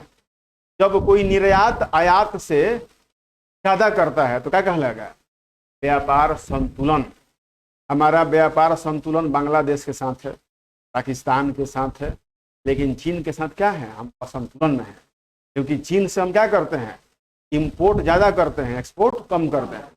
तो जब कोई देश निर्यात ज्यादा करता हो और आयात कम करता हो तो उसे क्या कहते हैं, व्यापार संतुलन। तो उस समय व्यापार संतुलन किसके पक्ष में था, भारत के पक्ष में। यानी भारत अपना माल दे उधर का सोना ले लेता था, किसके पक्ष में हुआ, भारत के पक्ष में था। व्यापार संतुलन भारत के पक्ष में था, भारत अधिक निर्यात करता था। और रोम से मुख्यतः स्वर्ण मुद्राएं प्राप्त होती थी। रोमवासी मुख्यतः मसाले का आयात करते थे और काली मिर्च को यवन प्रिय कहा जाता था, क्योंकि लोग ठंडे प्रदेश में थे, मांस ज्यादा खाते थे। तो मांस खाने के लिए क्या होना चाहिए, मसाला होना चाहिए। ऐसे भी चिकन मटन बिना काली मिर्च का बनता है जी, नहीं बनता। काली मिर्च धनिया हम लोग डलवे करेंगे, है ना।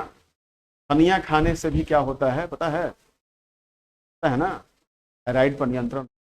एक चम्मच अपने सब्जी में धनिया डाला करो, धनिया का हरा पत्ती को पानी में फुला दो रात भर, सुबह पी जाओ, बहुत काम करेगा। रोम को निर्यातित प्रमुख वस्तुएं मसाले, काली मिर्च, मोती, मलमल, हाथी दांत की वस्तुएं, इत्र, चंदन, कछुआ की खोपड़ी, दवा बनता था घाव भरने वाला, केसर, जटामासी, हीरा, रत्न, तोता, शेर, चीता इत्यादि हम लोग रोम को देते थे। रोम से आयातित प्रमुख वस्तुओं में शराब के 2 हत्थे। शराब का 2 हत्था क्या होता है पता है, शराब को हम लोग रखते हैं। कलश, शराब, सोना एवं चांदी के सिक्के, पुखराज, धातु ऐसी है स्टोन्स है, टीन, तांबा, सीसा, लाल चमकीले अर्टेटाइन मृदभांड सब वहां समाप्त है। भारत चीन से कच्चे रेशम, रेशम के धागे और रेशमी वस्त्र मंगाता था। हड़ौच चाहे मृगु कच्छ, उस समय नाम था मृगु कच्छ, बंदरगाह से इन वस्तुओं का निर्यात पश्चिमी देशों को किया जाता था। चीन से भी मंगाता था और फिर उसको बेचता था। शुरुआत से ही चीन रेशम उत्पादन में दुनिया में आ गया है आगे। चीन में रेशमी वस्त्र सर्वाधिक पहने जाते हैं, लेकिन साड़ी नहीं, का सूट या गाउन लोग पहनते हैं। अधिकांश वहाँ की लेडीज स्त्रियां जो पर्स रखती हैं वो सब रेशम का बना होता है, कमरे कम होते हैं। लेकिन चाइनी एक ऐसा जाति वर्तमान बन चुका है, यहाँ क्या है, चीन के लोग अब नास्तिक हो। देखिए, नास्तिक का मतलब ये नहीं होता है कि वो भगवान को नहीं मानते। नास्तिक का मतलब होता है जो वेद में विश्वास नहीं करता, ये रियल होता है। और वेद का मतलब होता है ईश्वर, भगवान। वेद में बातें कही गई थी शुरू में, क्या था, ईश्वरीय था। और कभी भी ऋग्वेद काल में समाज वर्णों विभक्त नहीं था। जो रियल जो वैदिक ब्राह्मण है वो कभी अछूत और बड़े की बात नहीं। वैदिक ब्राह्मण आज भी समाज में है। ये जो उत्तरी बिहार वाले ब्राह्मण हैं, झा ब्राह्मण, ये कहते हैं कि हम लोग वैदिक ब्राह्मण है। रियथिन पढ़ती थी ना, हम लोग वैदिक ब्राह्मण है। तो वैदिक ब्राह्मण क्या होला, ये लोग ज्ञान को मानते हैं। खुद उन लोग मांस मछली सब खाता है, लेकिन सिर्फ ज्ञान से संबंध है। तो बहुत कुछ है, जानकारी आप इकट्ठा करोगे तो जानकार बनोगे। नहीं तो अगर दूसरा कोई बात कह रहा है, ये जय सर की बात नहीं है, ये एनसीईआरटी संग्रह है, बड़े बड़े लेखकों की संग्रह है। हम इससे बात कर रहे हैं। कोई कुछ नहीं आता है, धोती कुर्ता पैजामा पहन लिया, चला गया शहर में, 2 नेता से मिल लिया, अब वो चारों को ब्रेन वॉश का बात सुन लिया, जाके गांव में अनपढ़ गंवारा उठा छा बैठा है, वहां भों भों कर दिया कि यही होता है, अब मान लिया उस बात को, और उसी को लेके अब जी रहा है। ज्ञान तो है नहीं उसको। अब कोई हम लोग से कह दे, चाहे आपसे कह दे कि सूरज पश्चिम में उगता है, अब लोग मानो बात सर झूठ बोल रहा है। इस बात को जानते हैं। तो जो जिस बात को जानता है वो दूसरे के बात से वास नहीं हो पाएगा। लेकिन जानते हुए जो व्यक्ति वास हो जाता है, तब समझिए कि वास करने वाला कितना बड़ा दिमाग का होगा। ज्ञानी आदमी, एक जैन परिवार को मुस्लिमों ने वास करा के बना दिया, ऐसे आतंकवादी बना दिया। कितना बड़ा हो, जैन बहुत पढ़े लिखे होते हैं, कितना बड़ा वो दिमाग का होगा, उसके दिमाग को वास कर। आगे बढ़ते, अरब और मिस्र में घोड़े, अरब और मिस्र से घोड़े लाए जाते थे। आज भी भारत में अरबी नस्ल के घोड़े हमारी सेनाओं में रखा जाता है। हालांकि अब तो हाइब्रिड है, कहीं भी कोई घोड़ा बना सकते हैं, खाली उसका सीमेंट चाहिए, उसे टिश्यू चाहिए तो बना सकते हैं। तो मिस्र और अरबी घोड़े जो होते हैं बड़े बड़े, आरा में भी हम लोग नज़दीक से देखे हैं, जो आरा में अश्व सेना है, पुलिस बल की सेना है, वो घोड़े इतने 6-6 फीट ऊंचे घोड़े, तो चढ़ने के लिए सोचना पड़े कैसे चढ़ेंगे। 6 फीट तो उनका पीठ होता है, हमारा सिर के बराबर उनका पीठ होता है। मौर्योत्तरकालीन प्रमुख बंदरगाह तोपारा कहाँ है, पश्चिमी तट पे। पश्चिमी तट कहाँ हो गया है, यही इलाका। खड़ौच गुजरात, देवल सिंध, अभी देवल बंदरगाह कहाँ चला गया, पाकिस्तान में। कोलूरा उड़ीसा तट, चौल, नौरा, टिंडिस, मुजरिस केरल में है। कोरकई, पुहार, कावेरीपत्तनम, नागापत्तनम तमिल तट पे है। मसूलीपट्टनम, कौंडेक, साइला एवं निटरिंग आम तट थे। सब बंदरगाहों को देखा जा सकता है, सवाल पूछे जा सकते हैं। तो लोग PDF से इनका ज्ञान जरूर लीजिएगा नोट्स में, लेकिन नोट्स हमको दिखाते रहिए आप लोग। ये कल खत्म। शिल्प एवं उद्योग,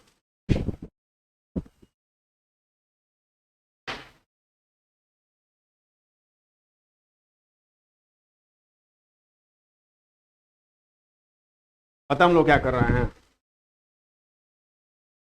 इतना पढ़ने के बाद भी एक सवाल के लिए हम इंतजार करते हैं ना, इतना पढ़ने से सवाल पकड़ा जाए।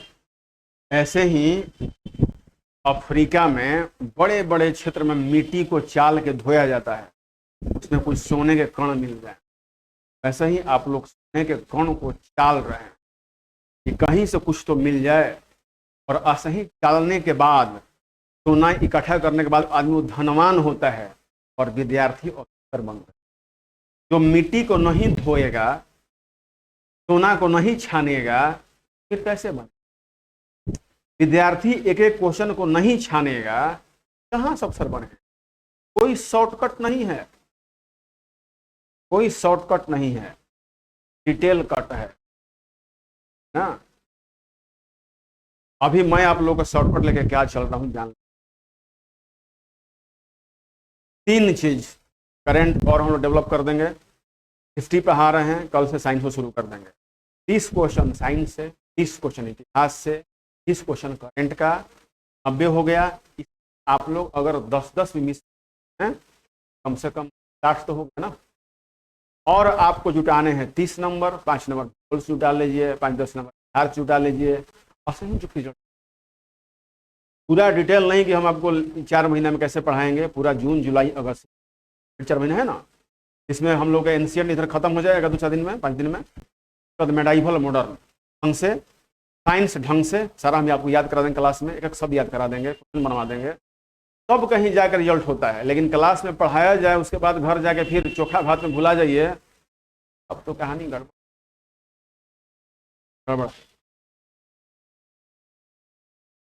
दीर्घ निकाय और मध्यम निकाय क्या है जी? अब देखो हम पढ़ा चुके हैं दीर्घ निकाय और मध्यम निकाय, पढ़ाए हैं ना? नहीं पढ़ाए, बताओ। अब यो नहीं पता है कि जैन में है कि बौद्ध में है। चलो रिविजन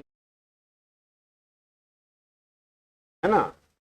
दीर्घ निकाय और मध्यम निकाय क्या कह रहा है कि दीर्घ निकाय में 24 प्रकार के 24 प्रकार और महावस्तु में 36 प्रकार के व्यवसायियों तथा मिलिंद पन्हों में, मिलिंद पन्हों किसका है? नागसेन का। 75 प्रकार के व्यवसाय की चर्चा की गई।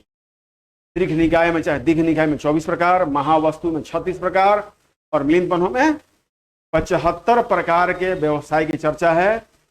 व्यापार एवं विनिमय में मुद्राओं का प्रयोग मौर्योत्तर युग की सबसे बड़ी क्या है? देन है। हम लोग शक है, सिथियन है, पहलव है, क्या है? सब मौर्य काल के बाद आए थे ना। इस काल का प्रमुख उद्योग क्या था? वस्त्र था। में क्या था? रेशम होता था ज्यादा, कहीं सूती में मलमल होता था। भारत ने शीशा ढालने की जानकारी ईसवी सन के आरंभ में प्राप्त कर ली थी, जबकि ईसा के जन्म के कुछ दिन बाद प्राप्त किया। मौर्योत्तर काल में साटक नामक वस्त्र के लिए मथुरा, साटक, ईंटों के बने रंगाई के हौज के लिए उरैयूर और अरिकामेडु तमिलनाडु में है। वृक्ष के रेशों से बने वस्त्र के लिए मगध और मलमल के लिए बंग माने बंगला एवं पुंड्रू क्षेत्र मसालों, बंग माने बंगाल और पुंड्रू क्षेत्र मसालों के लिए क्या था? दक्षिण भारत में। सवाल आएगा कि मौर्य काल में साटक क्या थे? वस्त्र था, सूती वस्त्र था। मथुरा फेमस, ईंटों के लिए, रंगाई के लिए, हौज के लिए उरैयूर और अरिकामेडु। वृक्षों के रेशे से बने वस्त्र के लिए मगध और मलमल के लिए बांग्लादेश और पुंड्रू क्षेत्र मसाले के लिए क्या था?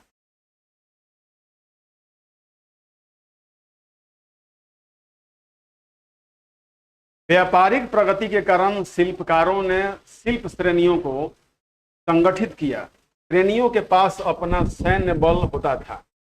श्रेणी का प्रधान प्रमुख, निगम का प्रधान श्रेष्ठी, उग का प्रधान ज्येष्ठ कहलाता था। हम पहले ही बताए थे। श्रेणियां महाजन का भी कार्य करती थी। ब्याज की सामान्य प्रचलित दर 1.25 मासिक था ना, 1/1/4। इसको क्या बोलते हैं? 1.25% मासिक था। वर्ष में कितना हो गया? वहीं लगभग 15% होता था। व्यापारिक कारवां के प्रधान को, जो व्यापारी जाते हैं कारवां मार्ग में, लगातार एक लाइन से व्यापारी जाते हैं, क्या बोलते हैं? कारवां बोलते हैं। कारवां के प्रधान को सार्थवाह कहता था, पहले पढ़ा चुका हूं।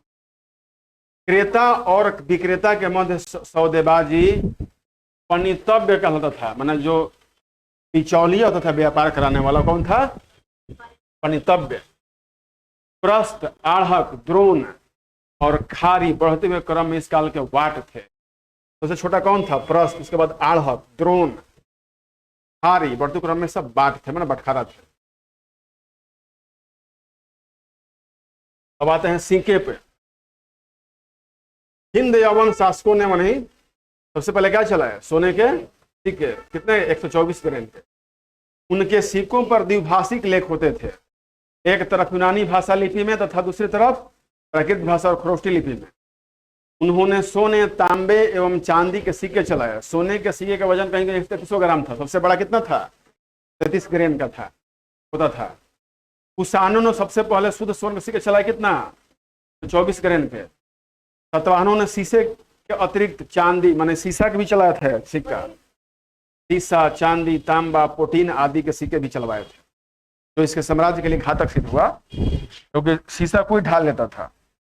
इस काल में विभिन्न प्रकार के सिक्के प्रचलित थे। सोने के सिक्के निष्क, दिनार, सुवर्ण और पल, चांदी के सिक्के शतमान, तांबे के सिक्के काकनी तथा सोना, चांदी, तांबा, रांगा, शीशा आदि सभी धातुओं से निर्मित सिक्के का सार्पण कहलाते थे, है ना, मिक्स होता था।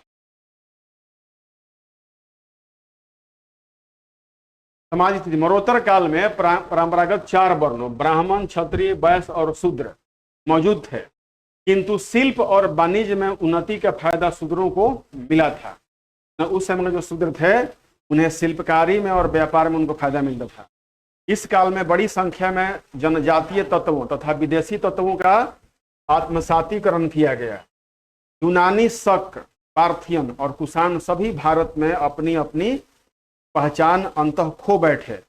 वे भारतीय समाज में योद्धाओं के वर्ग में अर्थात क्षत्रिय वर्ण में समाविष्ट हुए, घुल मिल गए। इस काल में विदेशी शासकों को मलेच्छ एवं निम्न क्षत्रिय वर्ग रूप में मान्यता मिली। कैसे मैंने बोला कि अभी हम लोग ऊंच निम्न कोटि में बांटे हुए हैं ना, ये उस समय से ही पहचान कर लिया गया। आज का नहीं है कि लोग आगे बात में मिक्स गए। जो विदेशों से मिल गया उसको लोग मलेच्छ का है और निम्न कोटि में बांट दिए। हम राजपूतों में ही ऐसा क्षत्रियों वंश होता है, वो राजपूत ही हैं, लेकिन हम लोग उनके घर का पानी नहीं पीते हैं। वो लोग हम लोग अगर शादी करना नहीं आएगा अपनी बेटी बेटा का, कभी नहीं आएगा, क्योंकि पता है कि इसको भगा देगा। 2 कुल इसमें होता है, जो मिक्स हो गया क्या कहलाए? मलेच्छ कहलाए।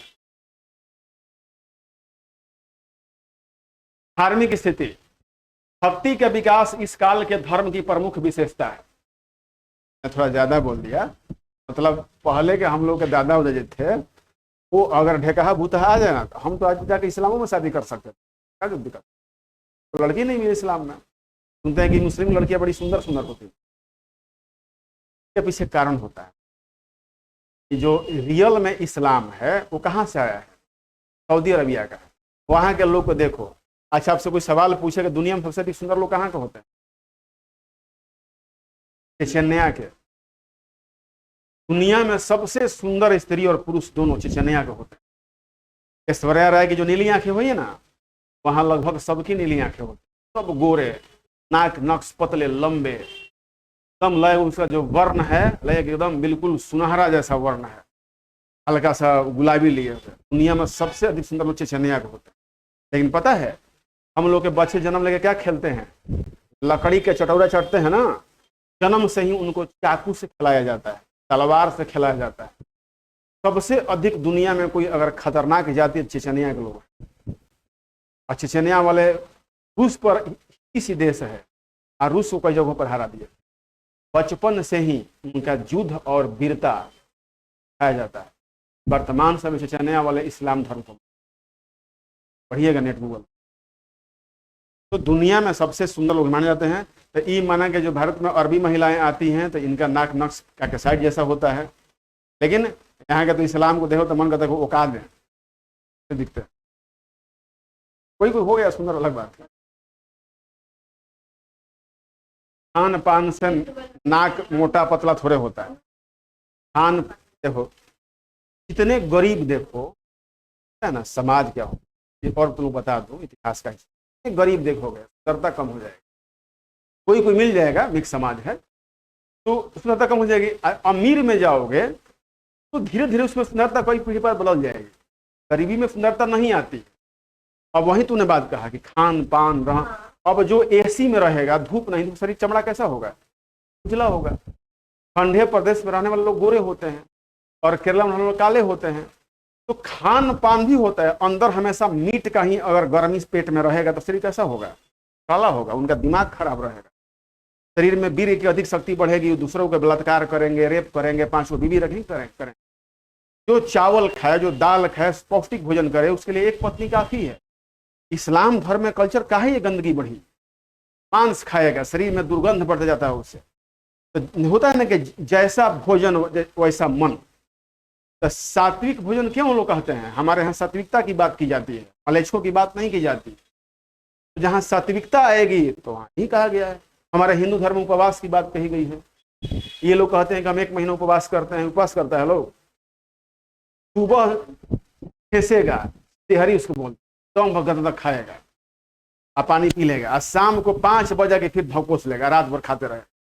वो क्या भूख हुआ? अरे हम लोग हिंदू धर्म में छठ भूख के दिखाओ ना 36 घंटा, नानी की दादी याद आ जाएगी। 36 घंटा तक। और सिर्फ जाड़े में छठ नहीं होता है, हम लोग यहाँ छठ होता है कब? चैती छठ भी होता है। और 9 दिन नवरात्रि फलाहार पे लोग रहते हैं। क्या हम लोग में जो श्राद्ध होता है, हम रहे हैं, श्राद्ध के समय आदमी 1 टाइम भोजन करता है ना, फल पे रहता है। हम ही बाबूजी के साथ मेरा शरीर एकदम पतला हो गया था। बहुत सनातन धर्म में अच्छी बातें, तो दूसरा उसको सोच भी नहीं सकता।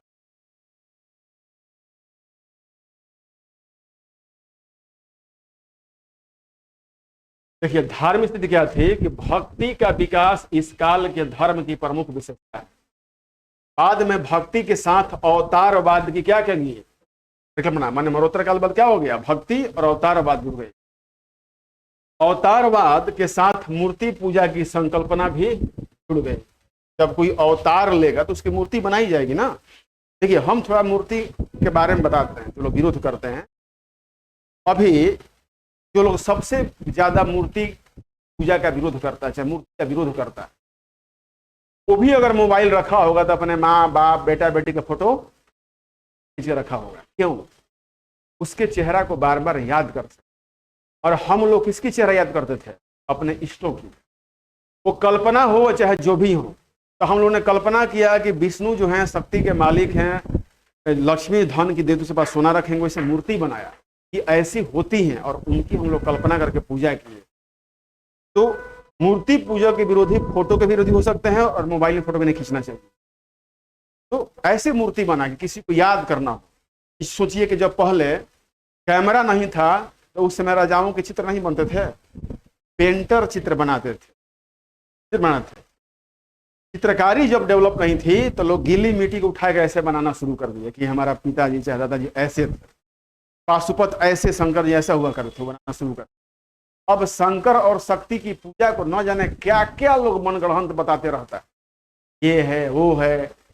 मन तो करता है कि सब सामने आए ना, इसको कोई चूहो चूहो के मार दिया जाए। पता नहीं, कुछ भी पर व्हाट्सएप बक देगा। मैंने ऐसा गंदा शब्द यूज करता है। कब शंकर जी का लिंग कट के धरती पे गिरा, उसकी पूजा बताइए। सब कोई लिखने की चीज है? सब कौन लिखता है? ये सब वही लिखते हैं जो सनातन धर्म को बर्बाद करना चाहता है। मेरा पहला वीडियो है, पहला ही वीडियो में पहले बनाया था, शंकर जी की उत्पत्ति। उस दिन क्या था? उस दिन था शिवरात्रि था। तो मैं उस दिन वीडियो बनाया था कि शंकर जी की लिंग उत्पत्ति क्या है, कैसे। आप लोग देख लीजिए वीडियो, समझ क्या है वो, कदमों को पता ही नहीं। इस काल में कई विदेशी शासक विष्णु के क्या बन गए? शासक। आर्य देवताओं के समानांतर और गैर आर्य देवता भी स्थापित हो गए। मैंने गैर आर्य तो भी देवता भी बना लिए, आज जो आर्य उनकी भी थी। जैसे गणेश, कार्तिकेय, मातृदेवी, वृक्ष पूजा, पशु पूजा, सर्प पूजा आदि। मूर से प्राप्त प्रथम सदी ईस्वी के एक लेख में, मोरा से प्राप्त प्रथम शताब्दी के एक लेख में कंकरसन, वासुदेव, प्रद्युम्न, सांब और अनिरुद्ध की पूजा का भी वर्णन। वासुदेव माने कृष्ण होता, बाप का नाम। इस काल में बौद्ध धर्म और उसकी महायान शाखा का सर्वाधिक प्रचार प्रसार हुआ। बौद्ध धर्म में मूर्ति पूजा आरंभ हुई। महायान में क्या होता है? महात्मा बुद्ध के उपदेशों को, चाहे उनसे संबंधित ज्ञान को रखा गया है, महायान है। और जो उनके विचारों पर और ग्रंथों पर जो टीका टिप्पणी करके बनाया, वो हीनयान हो गया था ना। तो महायान का ही शाखा का सर्वाधिक प्रचार प्रसार हुआ। बौद्ध धर्म में मूर्ति पूजा आरंभ हुई, बुद्ध की मूर्ति बननी शुरू हुई। एवं इसका प्रचलन ब्राह्मण समुदाय में भी हुआ। बुद्ध की सबसे प्राचीन मूर्ति कहाँ से मिली है, देख लीजिए। बुद्ध की सबसे प्राचीन मूर्ति मथुरा से प्राप्त हुई है। भारत में सबसे पहले बुद्ध की प्रतिमा का ही पूजा किया गया था। भारत में सबसे पहले बुद्ध की प्रतिमा का ही पूजा किया गया था।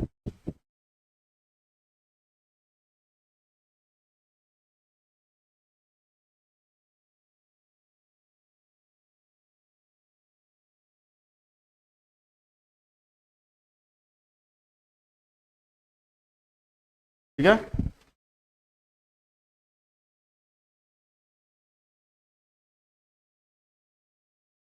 बौद्ध धर्म के महायान शाखा के अनुयायियों ने सर्वप्रथम बुद्ध की प्रतिमा को स्थापित किया था और पूजा प्रारंभ की। कला और संस्कृति। कुषाण काल में कला के क्षेत्र में दो स्वतंत्र शैलियों का विकास हुआ था, गांधार कला और मथुरा कला। गांधार कला कहां से आया था, हिंद यमन से। गांधार शैली को ग्रीक बौद्ध शैली भी कहा जाता है।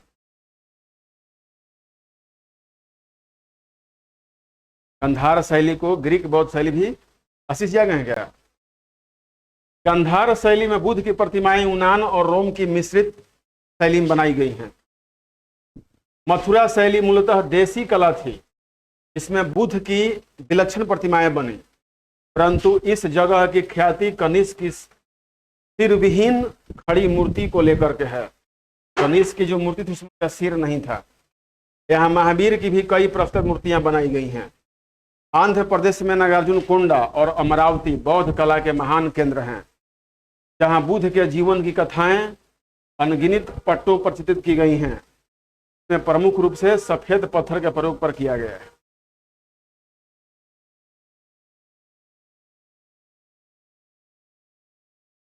कट गया था वो।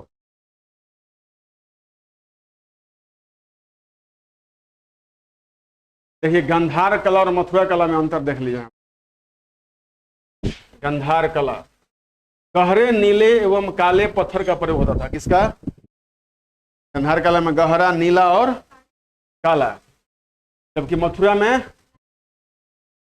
संरक्षक शक एवं कुषाण थे। इसके गांधार कला कौन थे, शक और कुषाण। इसके संरक्षक केवल कुषाण थे। यथार्थवादी था यह, मैंने यथार्थ को दिखाता था, सत्य को। आदर्शवादी था यह, आदर्शों पर केवल था। हो ना हो आदर्श ही बना होगा। ठीक है ना। कैसे कुछ बच्चे आते हैं बहुत बढ़िया, सर को देखेंगे ऐसे कर, अंदर पढ़ नहीं रहे, लेकिन सर को लगे तो पक्का पढ़ने वाला आदर्शवादी है। लेकिन यथार्थ क्या होता है, कसम बैठे लेकिन पूछने पर बता देगा।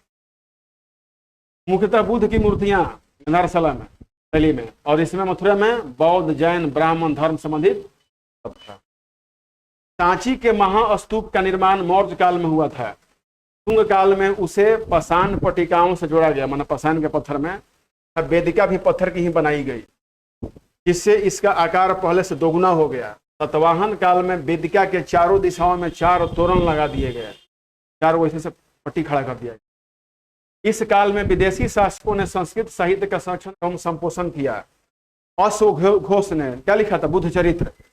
अश्वघोष ने बुद्ध की जीवनी बुद्ध चरित्र के नाम से लिखी, तथा सौंदरानंद नामक काव्य भी लिखा। कौन कौन, बुद्ध चरित्र और सौंदरानंद क्या है, अश्वघोष का। महायान बौद्ध संप्रदाय की प्रगति के फलस्वरूप अनेक अवदानों की रचना हुई। धार्मिकेतर साहित्य का सबसे अच्छा उदाहरण वात्स्यायन का कामसूत्र है। धार्मिकेतर माने धर्म से अलग हट के जो साहित्य लिखा गया वो क्या था, कामसूत्र। मौर्योत्तर काल में यूनानियों के संपर्क में से खगोल और ज्योतिष शास्त्र के क्षेत्र में काफी प्रगति हुई। यूनानियों से क्या लिया गया, खगोल और ज्योतिष शास्त्र में और अधिक डेवलपमेंट हो गई। संस्कृत ग्रंथों में ग्रह नक्षत्रों के संचार संबंधी बहुत सारे यूनानी शब्द मिलते हैं। मैंने यूनान से बहुत से लिए गए हम लोग का पत्रा दर्शन शास्त्र में। भारतीय ज्योतिष यूनानी चिंतकों से प्रभावित हुआ। नहीं, यूनान के जो चिंतक थे उनसे भारतीय ज्योतिष से क्या हुए, प्रभावित हुए। मैंने उनका भी कुछ समावेश किया। ये नहीं कि वो यूनान आया तभी ज्योतिष आया, ये कहना गलत है। चिकित्सा शास्त्र, वनस्पति शास्त्र और रसायन शास्त्र का विवेचन चरक एवं सुश्रुत ने किया था, जो दोनों भारतीय थे। सबसे पहले भारत में जो शल्य चिकित्सा हुई थी किसने किया था, सुश्रुत ने किया। और चरक संहिता पूर्णतः स्वास्थ्य पर लिखा गया है, तो मेडिकल्स बुक है।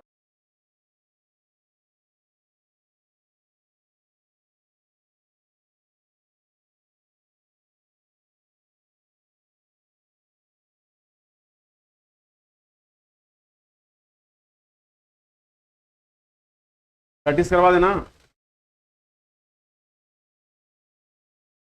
नहीं जाके वो बुक लेके आओ, तो इतिहास होगा मैं बुक का मैं टेबल पे खत्म कर लीजिए आज, अब छोड़ देते हैं आप लोग।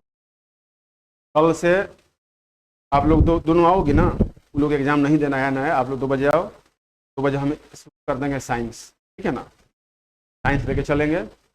आप लोग आना तो ठीक है, नहीं तो आप लोग PDF देखिएगा, क्योंकि इन लोग को हमको 4 घंटा 5 घंटा पढ़ाना ही पड़ेगा।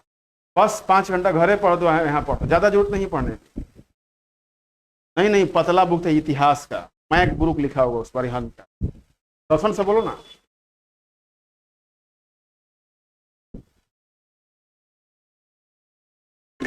अब हम मेहनत कर रहे हैं तो आप लोग कीजिए।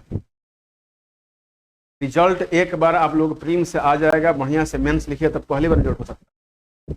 और मेंस से ज़्यादा घबरा नहीं है। ये बात तुम्हारा राइटिंग देखें तो, राइटिंग देखें तो राइटिंग अच्छा है, काली सबका जूनियर का राइटिंग तीनों का अच्छा है। हमारे भैया का राइटिंग एकदम बहुत सुधार दिया हमें यहाँ पे।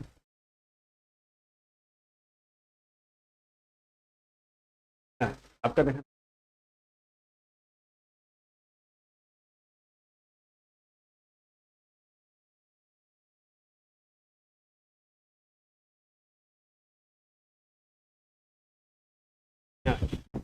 बस खाली तुम लोग PT के लिए मेहनत करो।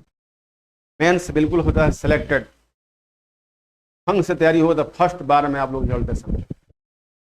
ऐसा नहीं है कि जो लोग पिछला बार छट गए थे या दूसरे पोस्ट पे आ गए वो आपसे पढ़ने में तेज है, ऐसा कुछ नहीं। जीवन में डरना नहीं है। क्या कॉलेज नहीं मिला?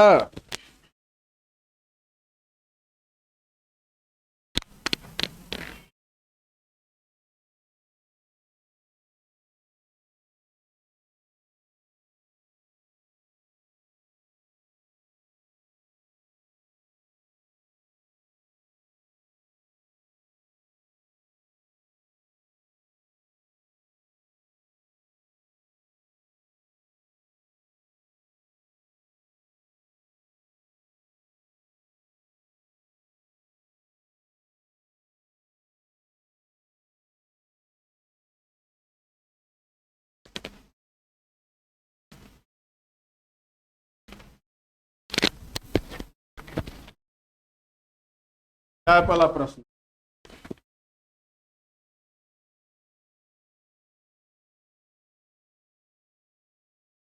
बनाइए।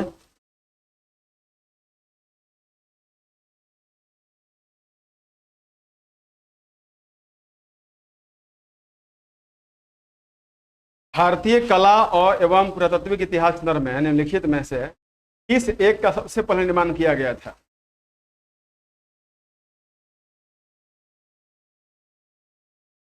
भुवनेश्वर स्थित लिंगराज मंदिर, हौली स्थित शैलकृत हाथी गुफा, महाबलीपुरम स्थित शैलकृत शासक, उदयगिरी स्थित वराह मूर्ति।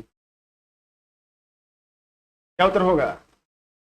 वराह की मूर्ति। पहले पीछे चर्चा हो चुकी, हाँ, हम पढ़ाएं इसी क्लास में, देखिए नोट्स।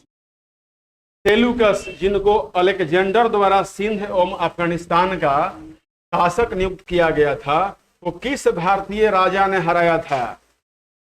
सेल्यूकस किसने हराया था? जल्दी बोलिए। ठीक बोला है। अशोक से संबंधित निम्न कथनों पर विचार कीजिए, पढ़िए।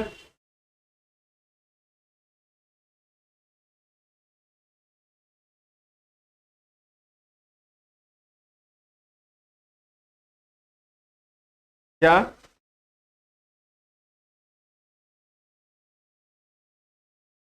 अशोक ने अपने अभिलेखों में 3 भाषाओं 4 लिपि प्रयोग किया था। गलत। लुम्बिनी अभिलेख अशोक की प्रसिद्ध घोषणा की है, सभी प्रथा मेरी संतान है, प्रजा होगा। क्या होगा? प्रजा। ये बात क्या है? सही है। यह भी सहिष्णुता गलत है। उत्तर क्या हो जाएगा? केवल तो मौर्यकालीन कला के संबंध में निम्नलिखित में से कौन सा असत्य है? पढ़िए। पत्थरों को काटकर गुहा गृहों के निर्माण की कला मौर्य कला में ही गलत है। पत्थरों की मूर्ति का निर्माण कार्य शुरू हो गया था, गलत है। मौर्य काल में वास्तुकला एवं काष्ठ कला अविकसित थी। मौर्य काल में वास्तुकला आया था? नहीं आया था, बाद में सब लाए थे, था लेकिन अविकसित था। क्या हो जाएगा सर का उत्तर? ठीक है, हाँ ये सही होगा कि मौर्य काल में वास्तुकला और काष्ठ कला अविकसित थी। वही ना कह रहे हैं कि असत्य है, माने अविकसित नहीं थी। मौर्य कला के संबंध में निम्नलिखित में से कौन सा असत्य है? पत्थरों काट कर गुहा, माने ये सब सही है। एक क्या है? सी क्या है? माने ए और बी सही है, सी क्या है?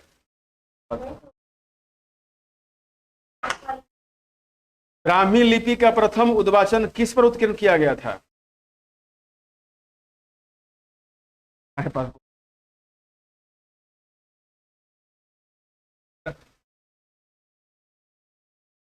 और हाँ, ब्राह्मी लिपि का प्रथम उद्वाचन इस पर उत्कीर्ण अक्षरों से किया गया। कहाँ किया गया ब्राह्मी लिपि का? पत्थर की पट्टियों पर, मुहरों पर, स्तंभों पर, सिक्कों पर। पत्थर की पट्टियों को चमका करके काट कर बनाया गया था। ठीक है, हम दिख नहीं। इनमें से कौन सा युग्म सुमेलित नहीं है? अक्ष पटलाध्यक्ष मालेखाकार था, बोले थे ना कि सारा याद कीजिएगा आप लोग। कृपयाध्यक्ष वाणिज्य विभाग का अध्यक्ष, जीविताध्यक्ष चारागाहों का अध्यक्ष, अकराध्यक्ष खाद्य विभाग का अध्यक्ष, याद किए हैं? ये सुमेलित नहीं है, बाकी सब क्या है? है, बी गलत हो जाएगा। मेगास्थनीज ने अभी पिछले 2 दिन पढ़ाए थे, कौन किसका अध्यक्ष है, सब याद करना पड़ेगा। मिट्टी से सोना के कण चलने पड़ेंगे। मेगास्थनीज ने भारतीय समाज को कितने श्रेणियों में बांटा था? ठीक है, निम्नलिखित कथनों पर विचार कीजिए। अंतिम मौर्य शासक विदर्थ की हत्या किसने की? पुष्यमित्र सूर्य ने किया था। अंतिम मौर्य शासक बृहद्रथ की हत्या उसके प्रधान सेनापति पुष्यमित्र सूर्य ने की, सही है। अंतिम शुंग राजा देवभूति की हत्या ब्राह्मण मंत्री वसुदेव करके, भी सही है। आंध्र ने कण्व राजवंश के अंतिम शासक को पद वंचित किया, यह भी सही है। तो क्या हो जाएगा? अशोक का समकालीन तुरमय कहां राजा था? समकालीन तुरमय कहां का राजा था? मिस्र, कोरिथ, मैसिडोनिया, सीरिया ही लिखवाए हैं आप लोग, पढ़ाए हैं, सीरिया का था। और उत्तरकालीन साहित्यों संबंधित निम्न कथनों पर विचार करें। विचार कीजिए। महाभाष्य किसने लिखा था? महाभाष्य लिखा था पंतजलि, सही है। महाभाष्य एक व्याकरण है, यवन आक्रमण की चर्चा है, भी सही है। नागसेन ने पाली भाषा में पन्हों की रचना, ये भी सही है, आज ही पढ़ा है ना। लिंद पन्हों में से भारत की जानकारी मिलती है, भी सही है। तो क्या हो जाएगा? सब सही है। लिखित कथनों में से कौन सा एक कथन सही नहीं है? सही है। पुष्यमित्र शुंग ने 2 अश्वमेध यज्ञ किए थे, सही है। पतंजलि पुष्यमित्र के यज्ञ के पुरोहित थे, भी सही है। बाण भट्ट ने पुष्यमित्र शुंग को आर्य कहा, यह गलती है। फरहूत स्तूप का श्रेय पुष्यमित्र शुंग को दिया जाता है, भी सही है। पुष्यमित्र शुंग ने 2 अश्वमेध यज्ञ किए थे, बिल्कुल सही है। पतंजलि पुष्यमित्र के यज्ञ के प्रति भी सही है। बाण भट्ट ने पुष्यमित्र को आर्य कहा, यह गलत है। फरहूत स्तूप का श्रेय। उत्तरी तथा पश्चिमी भारत में सर्वाधिक संख्या में तांबे के सिक्कों का जारी किसने किया था? अभी पढ़ाया आज क्लास में, बिल्कुल। केदी वंश से संबंधित निम्न कथनों पर विचार करें। केदी वंश संस्थापक महामोघवाहन है, बिल्कुल है, पढ़ाए आज पढ़ाए। महामोघवाहन केदी वंश स्थापना किया था, आज ना पढ़ाया है।